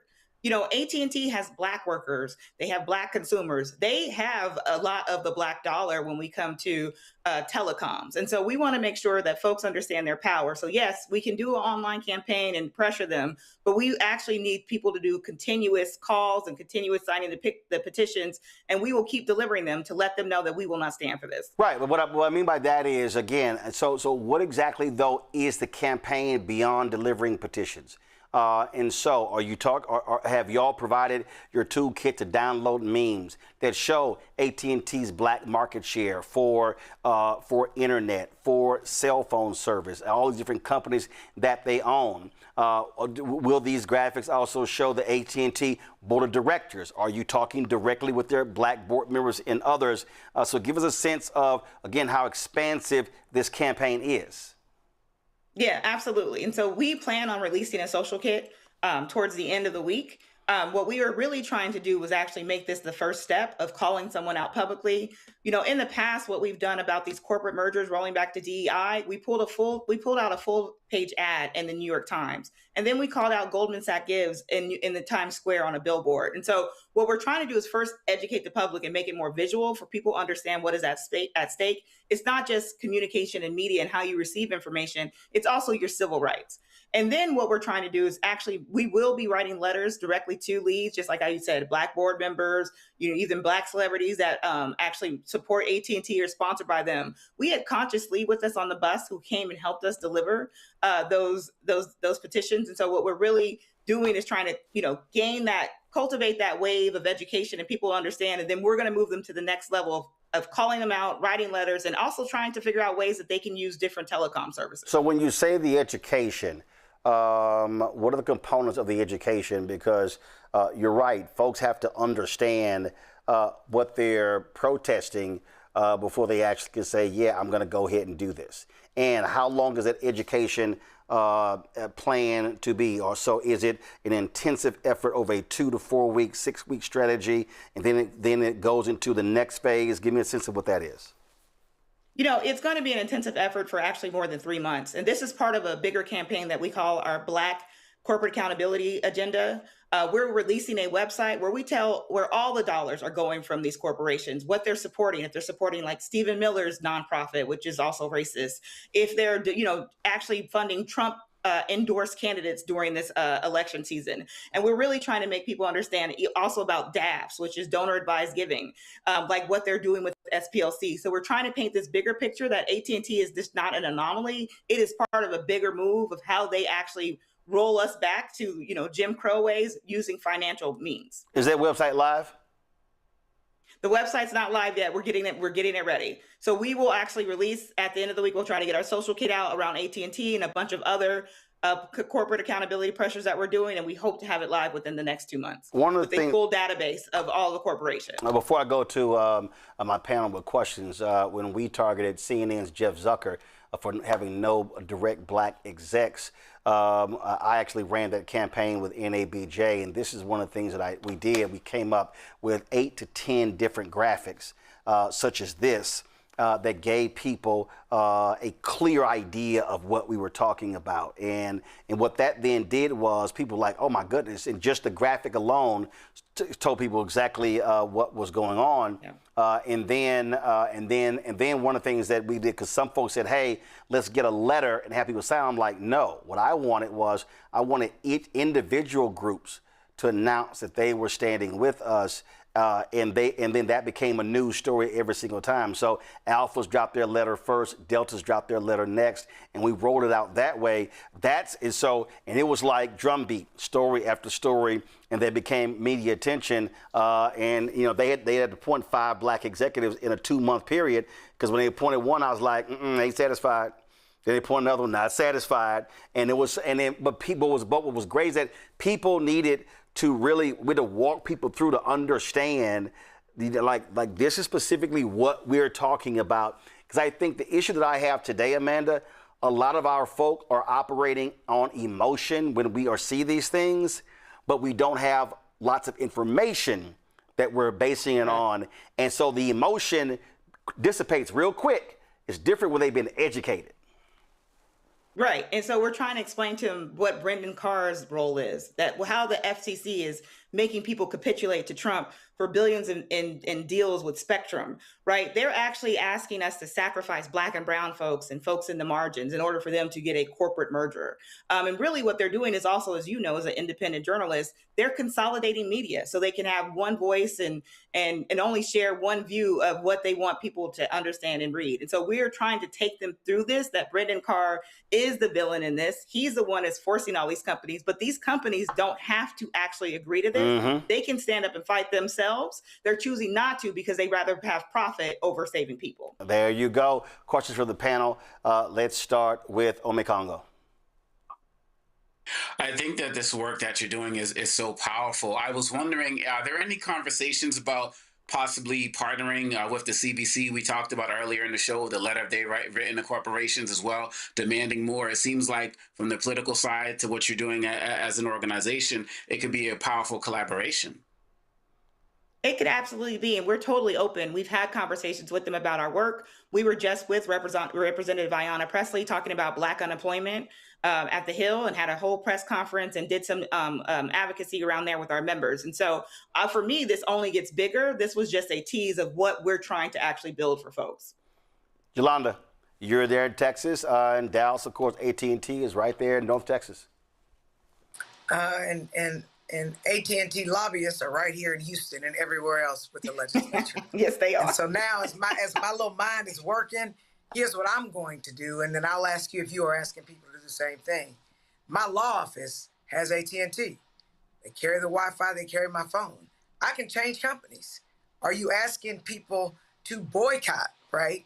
I'm gonna write a letter to AT&T myself as an elected official, and a separate letter as a business owner who uses AT&T, because we can take our money and go elsewhere. So is that an ask? Absolutely. That is an ask. And we're really, boycott, divest, whatever it takes. Take your money back, find better, cheaper. We're just trying to get people into this movement, right? We saw what the beginning of Target did. We see where Target is now, and you can show that when we take the black dollar from you, it does impact you. And so we need to do this more and show people that they can stand up with corporations. We don't always just have to wait for the government to regulate people. But do you want to? But Amanda, do you want, though, for that part of it, do you want that to wait? And finally, what I mean by that is, imagine if it is okay, AT&T, and again, I'm going by the model of Reverend Leon Sullivan and an Operation Breadbasket, where there was a very clearly defined period and strategy. And all of a sudden, if you say, okay, listen, we want to meet with AT&T, you already laid out, we want to meet with AT&T. It's like, AT&T, if y'all don't move, then on first Monday in August, we're going to call that cut off AT&T week. And then all of a sudden, then it's en masse. It's 10,000, it's 20,000, it's 30,000 customers switch. And now you have a number that tells a story.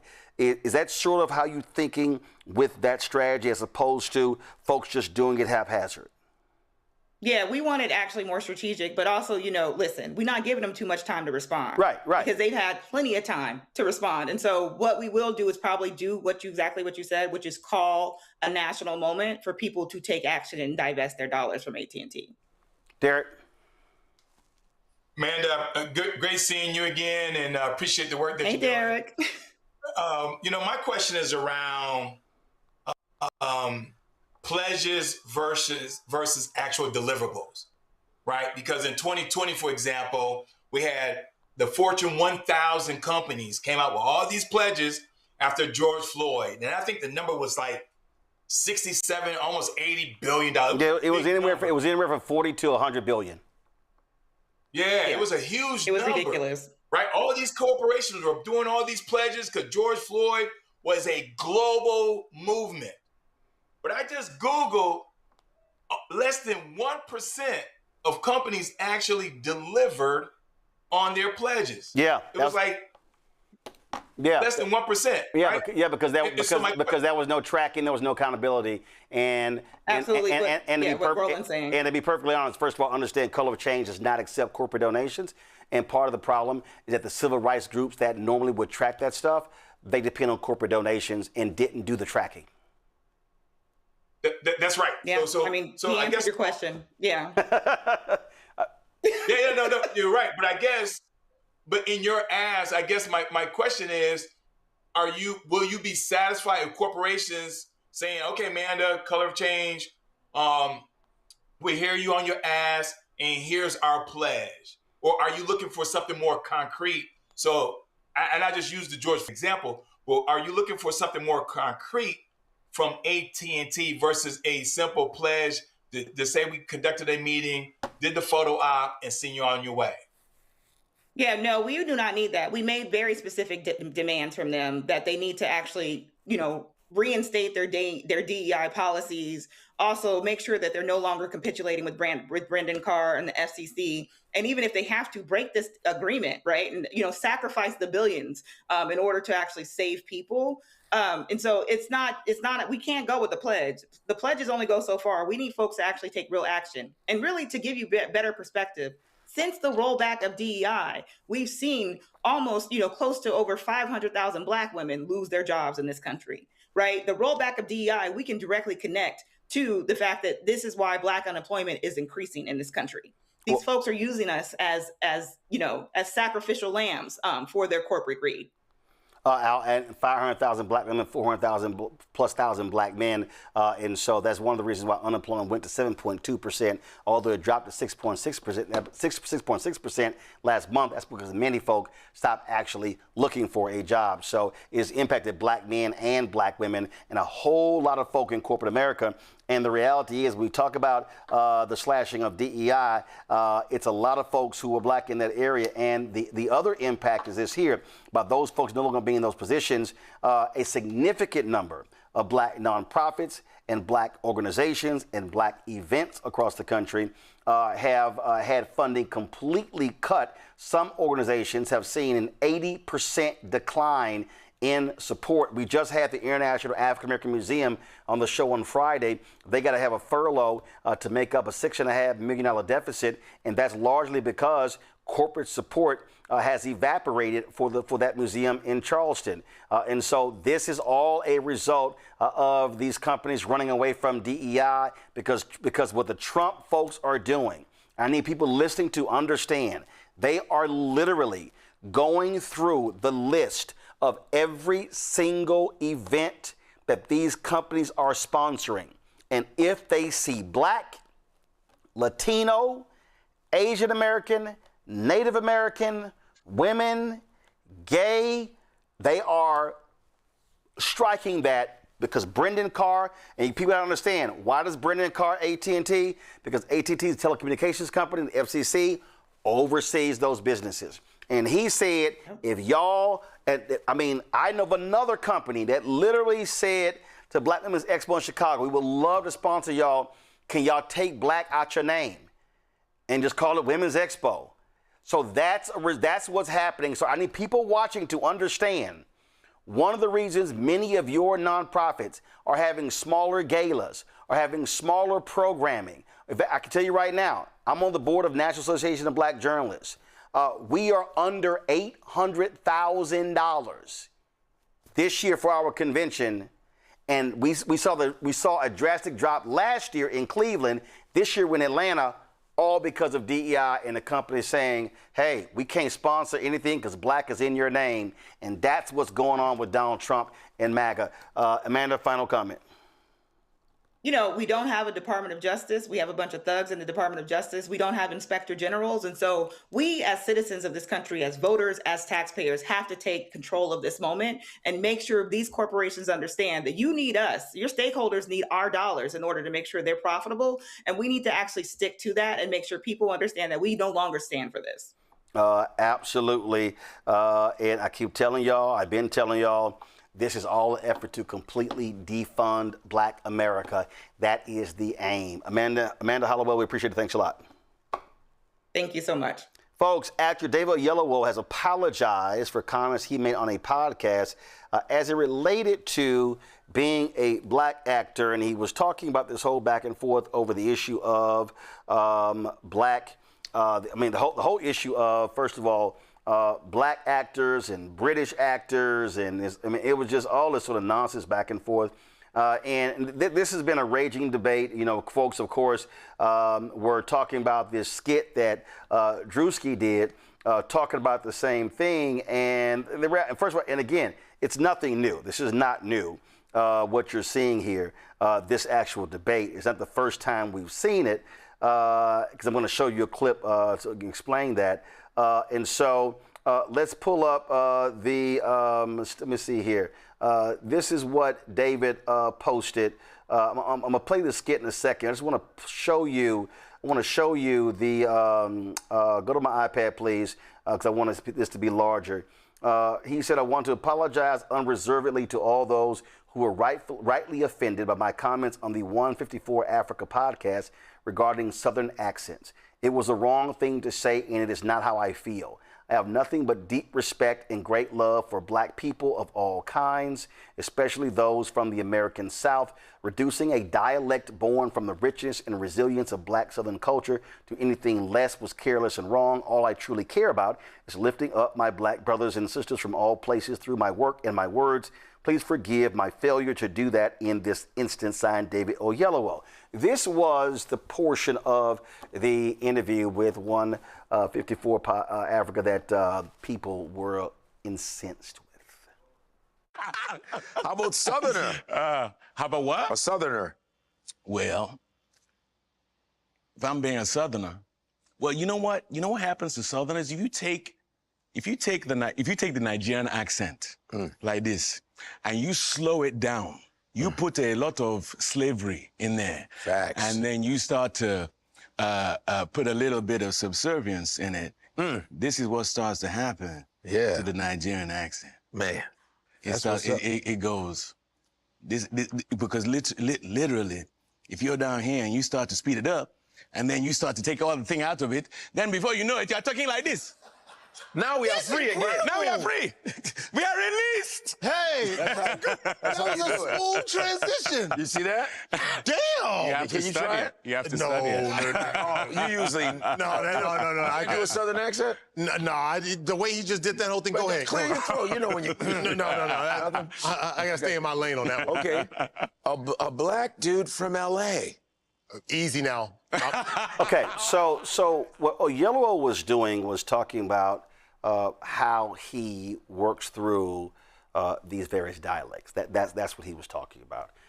And part of that conversation was in the aftermath of the Drewski skit that went viral, where he was really talking about this whole thing about British actors, black Brits, taking the jobs of black Americans in movies.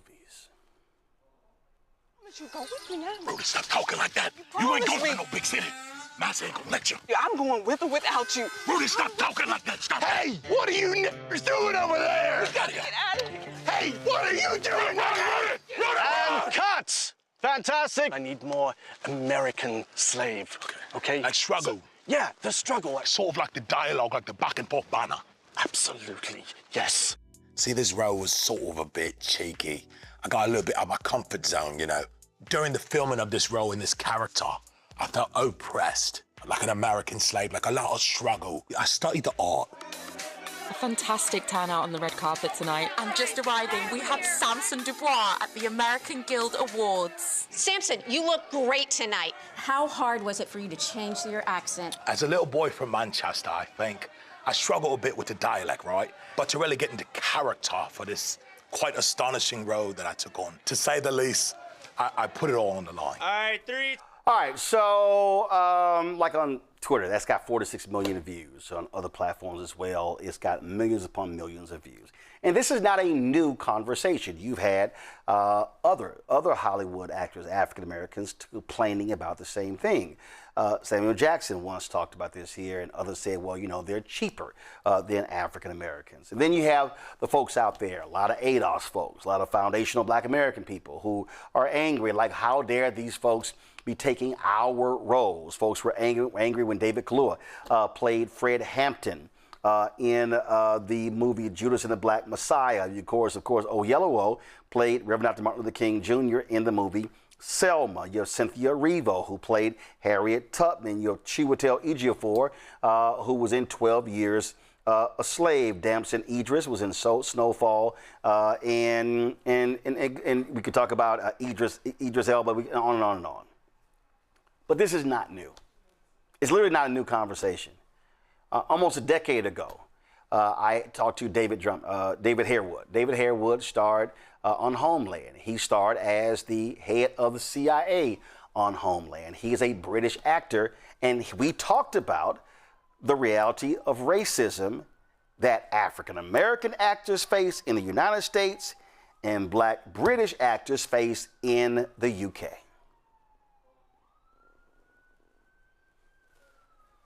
The problems faced by black actors in England are the same as the problems faced by black actors in the U.S. You previously done interviews where you talked about the difficulty of landing roles in your home country. So talk about that, because we see Idris Elba, we see other folks out there who are getting various roles. But what African Americans face in Hollywood here, you say you faced the exact same thing in the UK. Yes, we do, and obviously I think the business is much bigger here, so there's a lot more opportunity, which is why many, not just black Brits, but many Brits tend to find that they have to leave England to kind of seek better roles, more complex roles here in America. I mean, I, for one, have been trying to get here for, I'd say, about 5 or 6 years. And every time I come here, I'm just staggered by the amount of work there is here, the amount of characters there are to play, and it's a great draw for British actors, and it's just very difficult to get those more complex roles in the UK, because they sometimes are a little bit two-dimensional or even one-dimensional, and I just find that the characters here are just a bit more rounded and more grounded. There's a very interesting story about the origins of your last name, Harewood. So share it with our audience. Yes. Well, the Harewood name came from Barbados. The Lord Harwood. I say Harewood, but some people say Harwood. And Lord Harwood was a very, very wealthy plantation owner in Barbados, and the abolition of the slave the abolition of the slave trade, all the slaves on the property would take the last name of your owner, as it were, and so that's where the Harewood name came into kind of my family, or my great grandfather, who was called George Harewood, and so that's where the name came into the family. So y'all hook up for family reunions? We do. We try to. In fact, what they did is, in this documentary, is they put an advert in the paper, and it was basically saying, would all the Harewoods in Barbados, would we all meet in this beach bar? Right. And it was staggering, because about 50 people turned up, and none of them we didn't know each other, but because we all had the name Harewood, we all realized that basically somehow there was a connection there between us all, and we showed them pictures of this fabulous house in Leeds called Harwood House. And many of them thought they could make a claim for it, because obviously their ancestors must have worked extremely hard to build it. So, folks, that was 13 years ago. So I just want folk to understand this is not a new debate. The issue that I have is with this here, is that so many people are caught up in this, they're taking our roles, we're not taking their roles, and they start going back and forth without understanding that, and we've said this beforehand, this is all based upon where did the boat drop folks off. What makes no sense is that when you think about W.E.B. Du Bois. When you think about Paul Robeson, these were Pan-Africanists. These were folks who were trying to get black folks and others to realize the African diaspora, that it was broader than just what was taking place here, that you had Jim Crow here in the United States, but then you had the exporting of Jim Crow abroad. Earlier today, while working out, I was watching a documentary called The Harlem Hellfighters. It was done by Robin Roberts' production company. You can see it on Netflix. And it examines this regiment that served the longest in World War I, 191 days. 3,000 troops. They suffered the most losses in World War I of American troops. Nearly half of the Harlem Hellfighters, the 369th, they died in World War I. But it tells the story of Henry Johnson, who was the first hero, American hero in that war. A man who literally took on and killed anywhere from 25 to 40 Germans. When American media was told his story, it spread like wildfire across the United States, and he was hailed as a hero. That was in 1918. But it wasn't until 2015 with President Barack Obama where he was awarded posthumously the Medal of Honor. And in fact, what's so crazy is the Harlem Hellfighters were not fighting under America. The Harlem Hellfighters were fighting under the banner of France. Yes, under the French. And the French awarded the Harlem Hellfighters their most coveted military award, their highest honor. So if you want to understand our history, then what you have to recognize is that black folks have been dealing with this as well. In fact, if you want to understand this reality, and it tells the story, they talked about the Leonard Memo.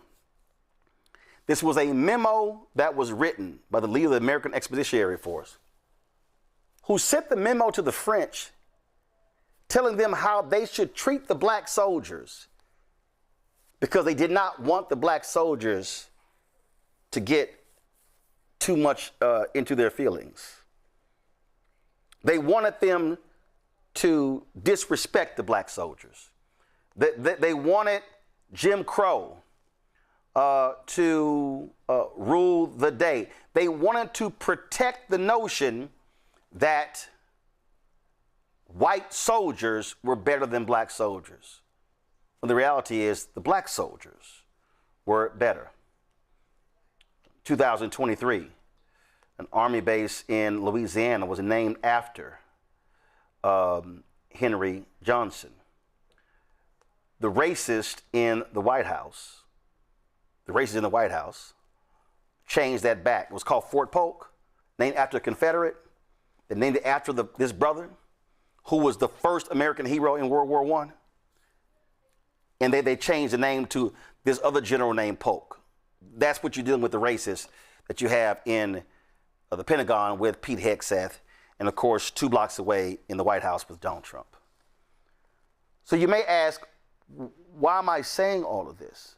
Well, I'm saying this because you've had folk like Robeson, Du Bois, and others who understood imperialism, colonialism, who understood how Africans were being disenfranchised, who understood how they are being treated, who understood the marginalization of black people worldwide, not just in the United States.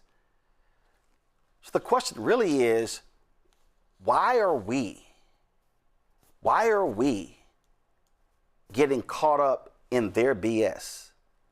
Why are black folks getting caught up in the BS of white supremacy and fighting black brothers and sisters from England? And it's not like They're taking, quote, all the roles, which really is nonsense. See, if you're black, if you're an African American, black American, saying, well, why are they taking all the roles? Well, see, you're asking the wrong question. What you should be asking is, why are there not more roles?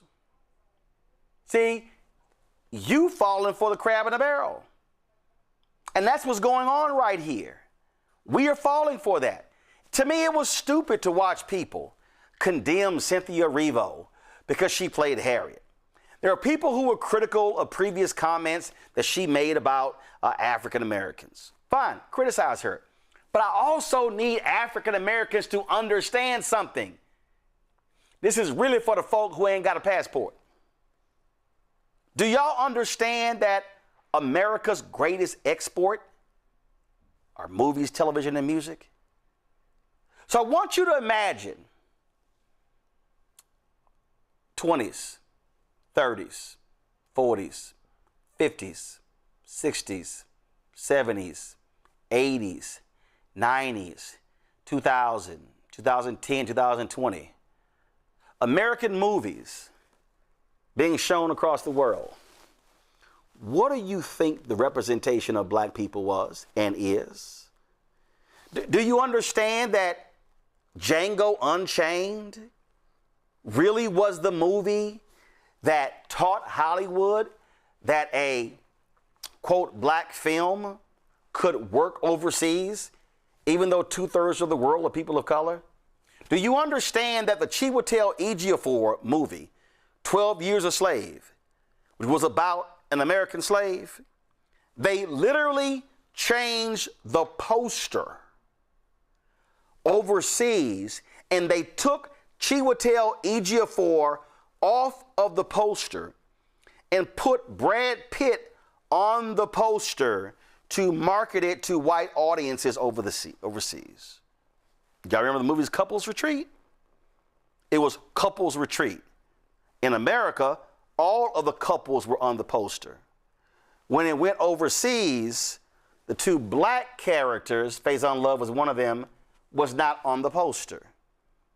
That's the game that Hollywood has played. So what we have to recognize is that when black Brits or Africans or Caribbeans or black people from other countries, when they come to the United States and have a perception of who we are, that is also based upon what has been fed to them for decades from white America. This is what happens when you understand history. This is what happens when you understand what takes place. Robert Abbott founded the Chicago Defender. He was a rich man. He would travel the world every year.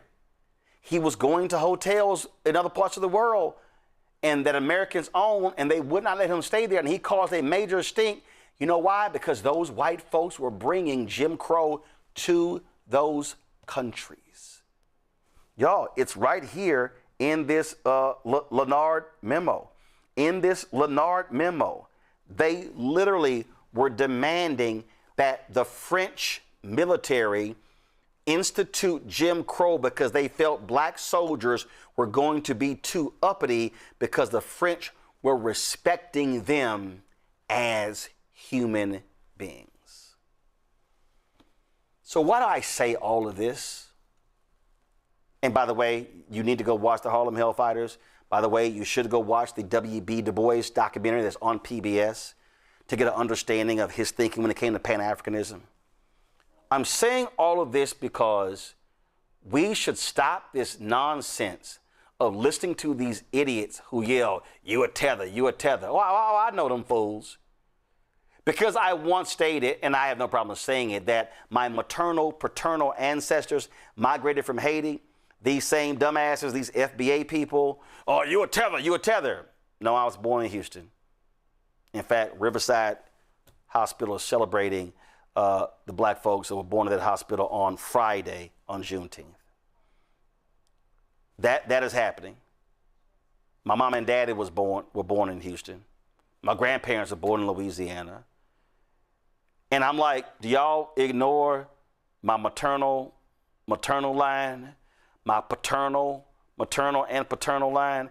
So if I got four grandparents and one line migrated from Haiti, the other three don't count. See, that's the stupidity we're getting into. We got black folks who sitting there going, yeah, I'm FBA, you ain't real. And so you know what's amazing to me? When I listen to people who say, man, them black Brits taking our job. I wonder what these Negroes today saying that would have said to Shirley Chisholm's face when she became the first black woman ever elected to Congress. Ever. I wonder what these Simple Simons would say to Sidney Poitier from the Bahamas. I wonder what they would say to freedom fighter Harry Belafonte, Jamaica. I wonder what these same Simple Simons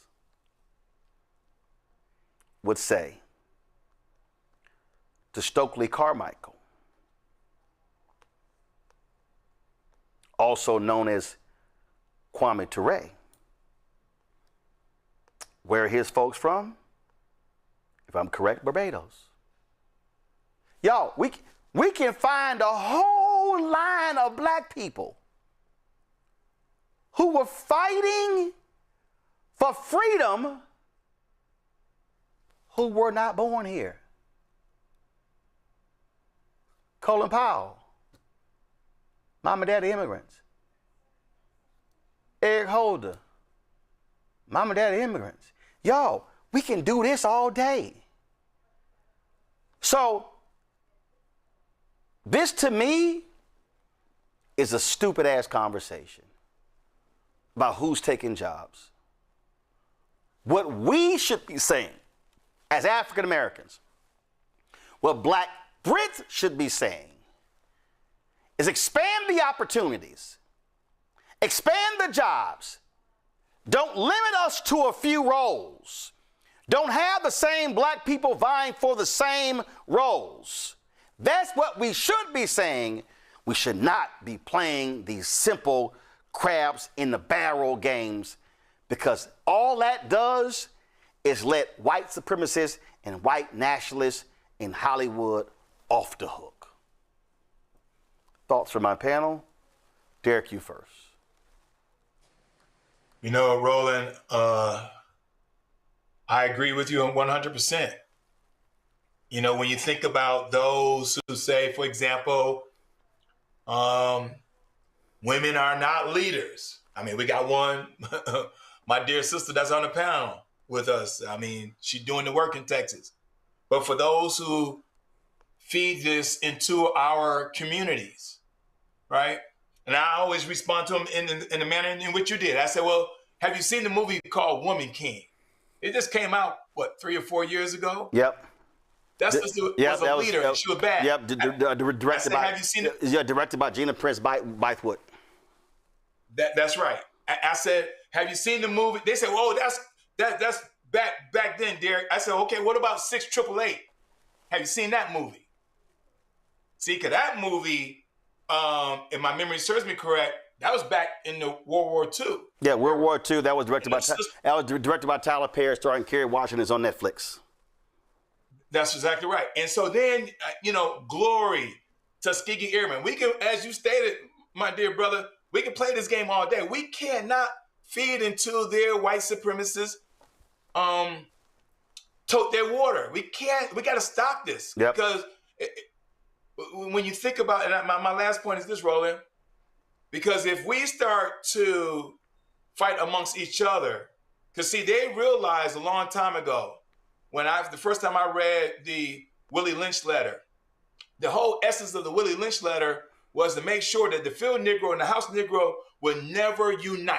Yeah. Because our greatest strength is unity. And so this is a way for them to continue to divide and conquer us, and by us fighting against ourselves. Yep. Because once we realize that unity, Roland, we're unstoppable. Well, and even though the Will Lynch letter was not real, it certainly has real life implications. Stokely Carmichael Kwame Ture, his family was Trinidad and Tobago. I also find it real interesting how these simple Simons who love talking all this nonsense about do for self and stuff like that love to tout Marcus Garvey, Jolanda, who was from Jamaica. I'm just saying. It shows just the stupidity of some people. Go ahead. But it's like you said, Roland. We all came from the same continent. It's just where did the slave ship stop first? And, you know, they understand that united we stand and divided we fall. So they pit us all against each other. And what I've actually started doing now that I'm older, because I just believe that taking money out of people with money's pocket is what works. And I mean, boycotting. I literally don't watch shows that don't have black people on them. I don't, even if they're popular, because that's my way to protest. And if we look around, like if you live in Houston or Dallas or places where you see black folks, and you look at TV shows that literally have no black people on it, like, again, why are we upset that people are going where the work is? But why wouldn't we boycott? I just don't think that as much money as black people spend, regardless of where we come from, as a race, that we can control things if we decided to put our money where our anger is. And that is what I believe that we need to do. So I actually was watching that 154 because I just think it's interesting because the guys that are over that show are both African and they have different perspectives on things. And the other guys like leave black people alone. So of course I watch whatever he does because he puts great stuff on social media. But my point is we need to fight the same enemy because we all have the same enemy, regardless of where we're from. And we should spend our dollars and show people what we approve of and what we don't approve of. And so I think that's a way that we can show white media, which is exactly, Roland, why you did what you did when you left the places where everybody wanted to be and created a foundation for other black people to start their own networks because the white media is the white media. And why are we mad when white people... First of all, remember, I was with black media before I was with CNN. I never left black media. When CNN ended,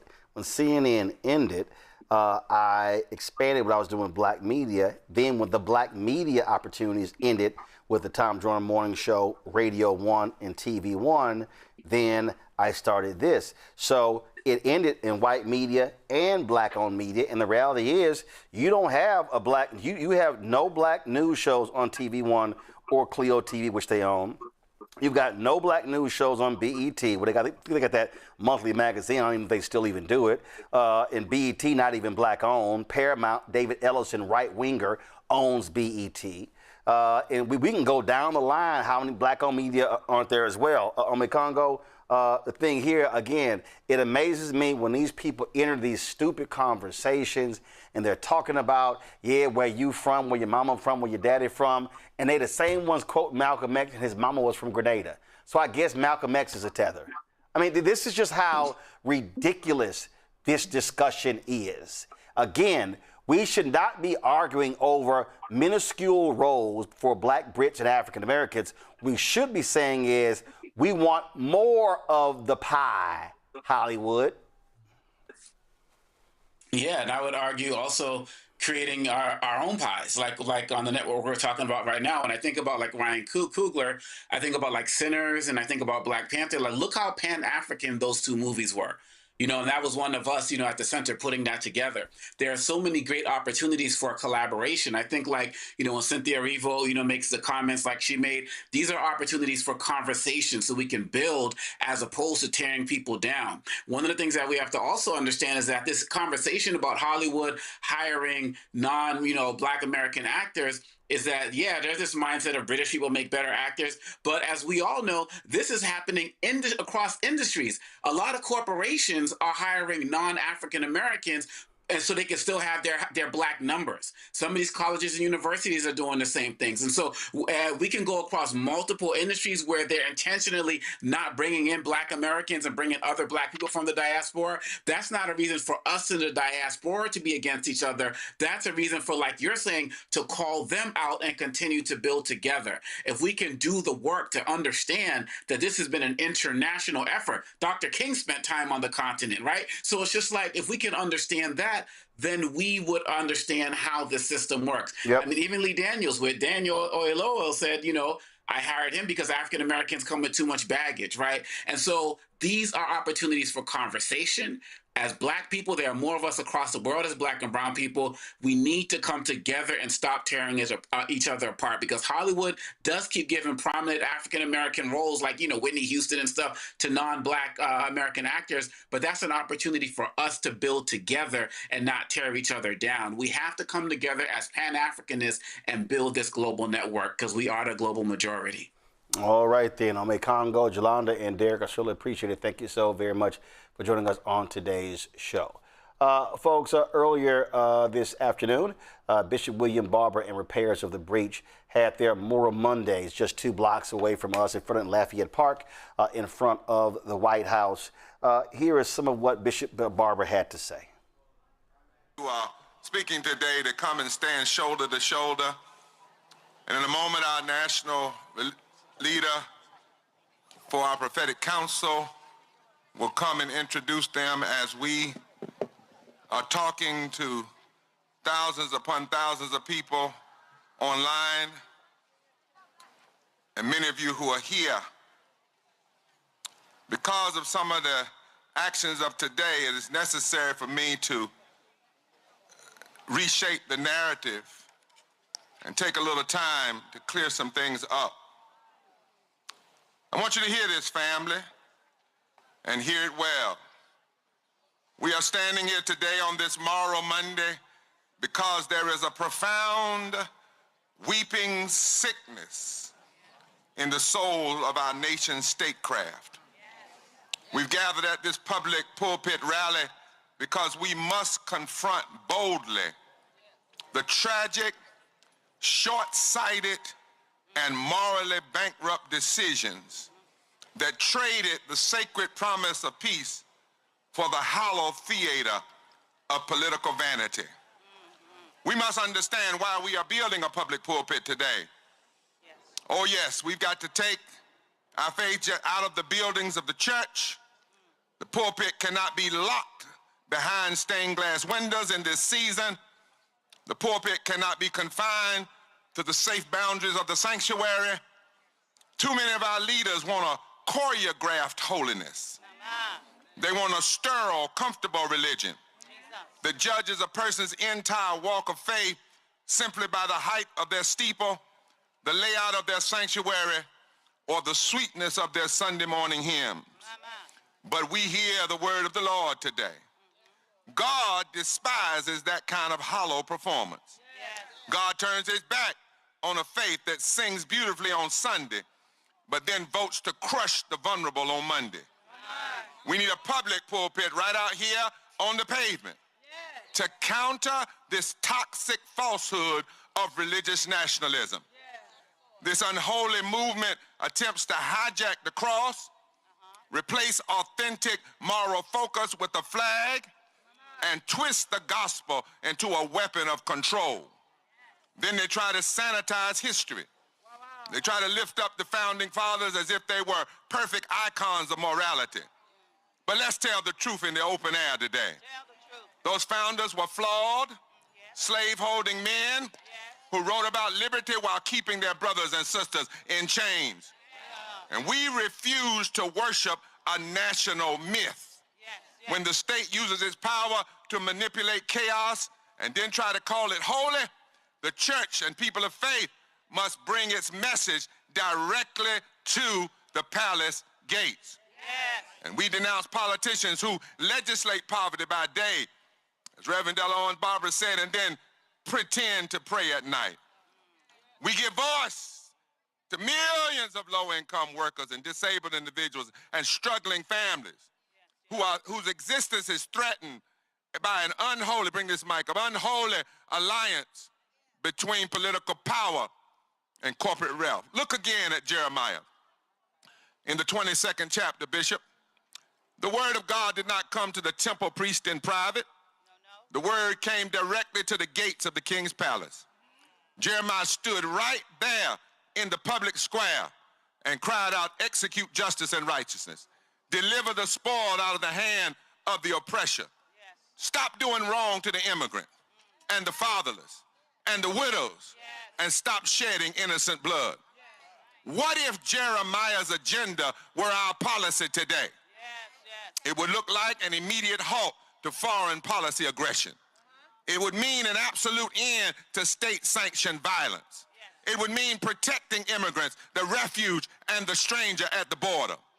Jeremiah's exegesis is clear for us today.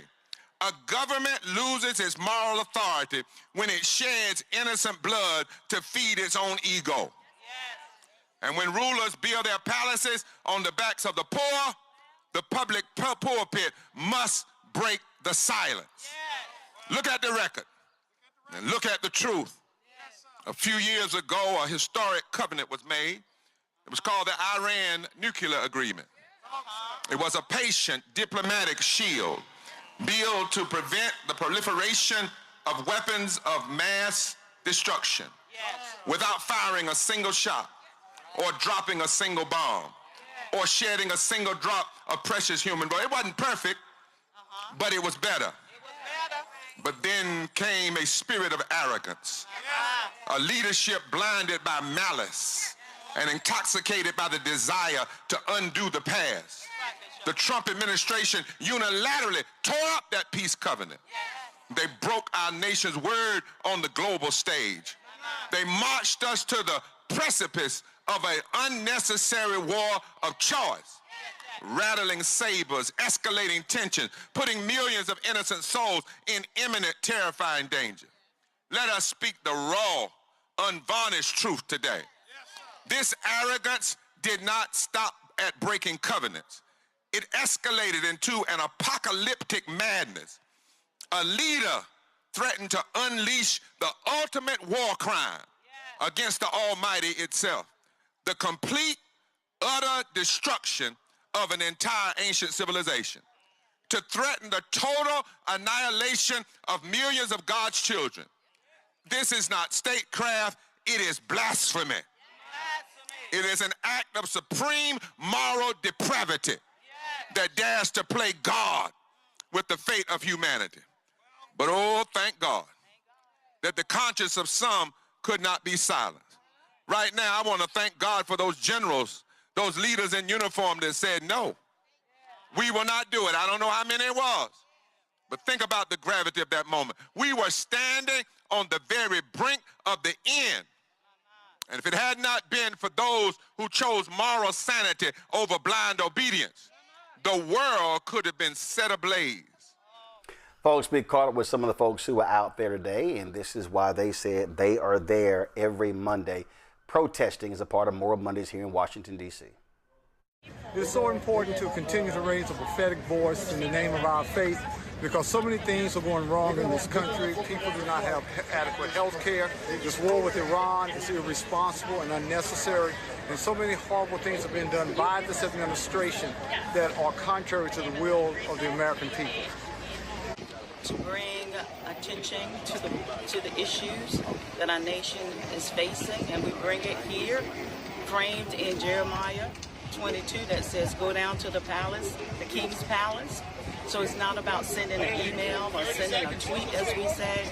We come here to make our voices known, to make this a public pulpit, to preach about the issues that are impacting our people, that have been a result of bad policies by our government. And that's why we came, to preach to them so that they may hear the word of God, and that their consciousness will be arrested by the Holy Spirit to do what is right, to do what is just. And that is what God requires of us, that we love mercy and we act justly, and that we walk humbly with our God.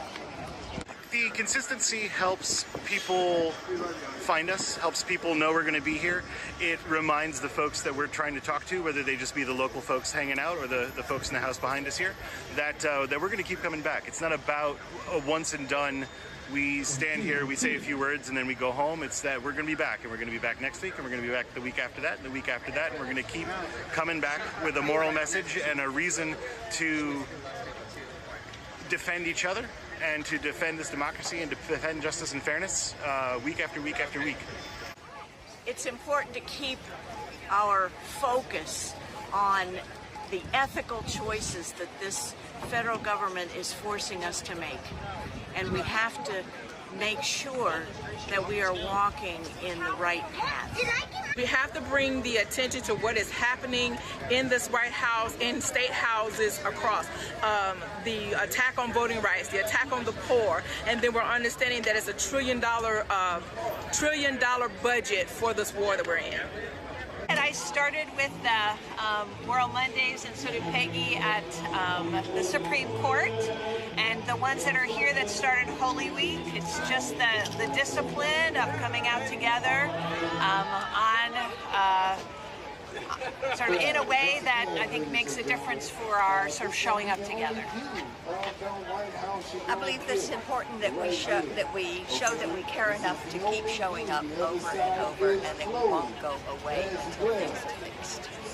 It's important to me because I believe in justice. Things that are happening in the world, it's not what God created to be. God created us to live as one, in unity, peace, and harmony. And he would be highly upset, well, he is highly upset, with those that are not abiding by his word. And his word is true. The importance is really about the message that consistency makes. I live here in D.C., just outside the city line in Silver Spring, which is this street, 16th Street. And so coming down here every week for me as a local is very important because it says this is something that's powerful to us, and to have people from outside this area who aren't just coming here for a one-time showy event, but come week after week, and well over a year, Moral Mondays now have been happening here in D.C.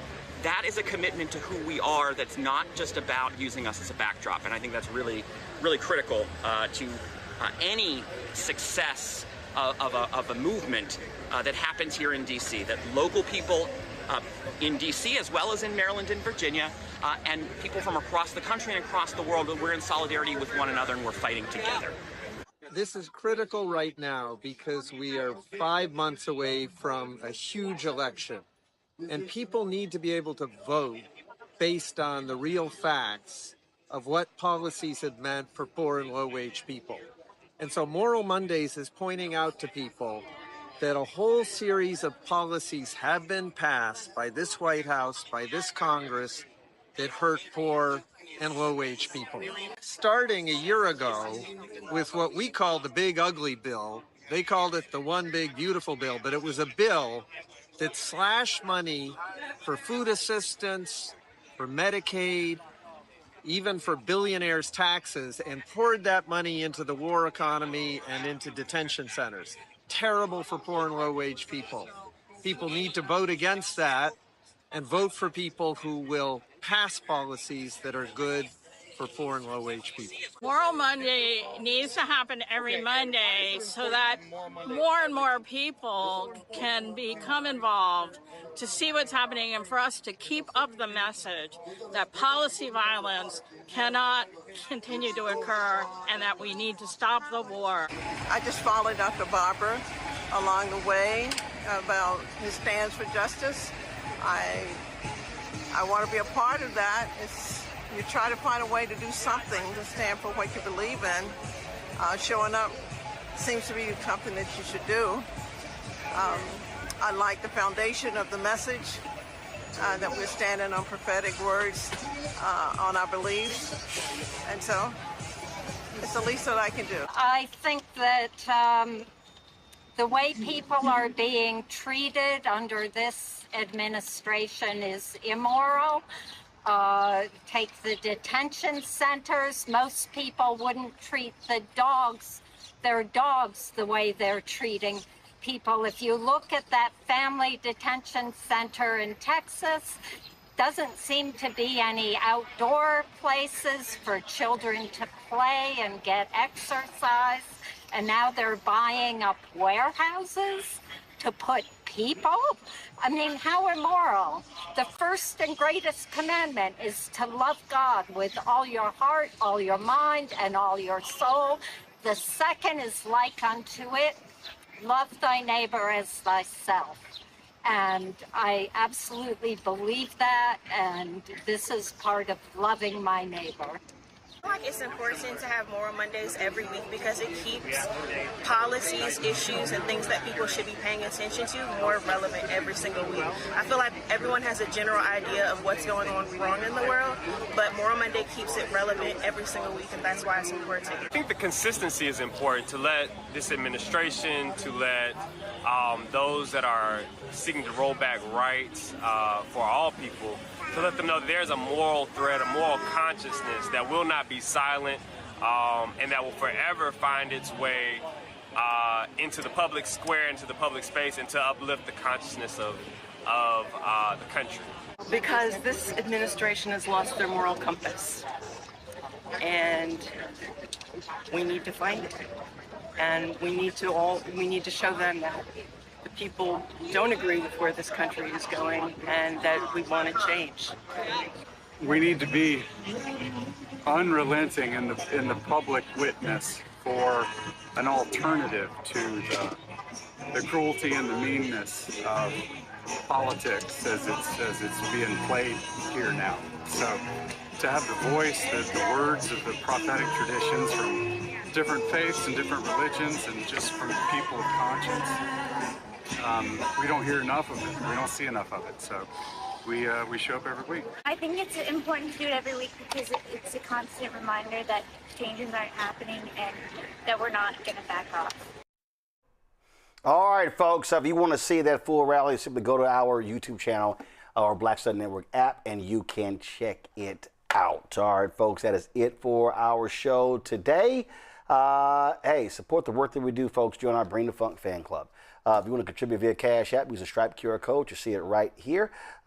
Use that QR code also for credit cards. What you should do is, if you're listening, go to blackstarnetwork.com to check it out. Text money order, make it payable to Roland Martin Unfiltered, P.O. Box 57196, Washington, D.C. 20037-0196.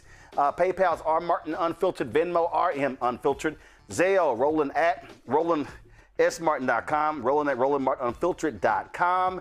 Of course, download the Black Star Network app. Apple phone, Android phone, Apple TV, Android TV, Roku, Amazon Fire TV, Samsung Smart TV. Be sure to get our Roland Martin Unfiltered swag by going to shopblackstarnetwork.com, shopblackstarnetwork.com.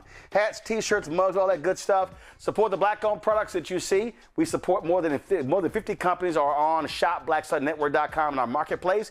Everything you see in our studio is available on our marketplace. So simply go to shopblackstarnetwork.com. Folks, on Saturday, it's going to be happening in Harlem. On Saturday, what's happening in Harlem. There's going to be a massive rally. When we fight, we win. This is the aftermath of All Roads Lead to the South.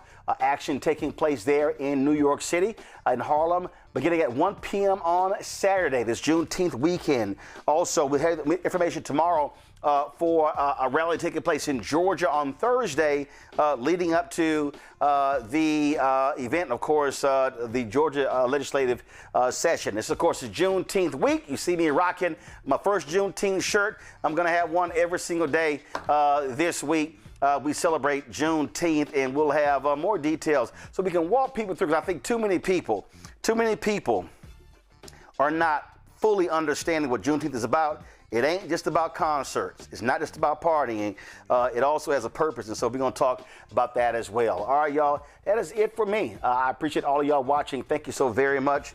If y'all are on YouTube, y'all didn't hit the like button. Y'all should hit the damn like button, okay? Let's see, where we at now? We should easily be at 1,100, 1,200, 1,500 likes. See, a lot of y'all just be sitting here freeloading.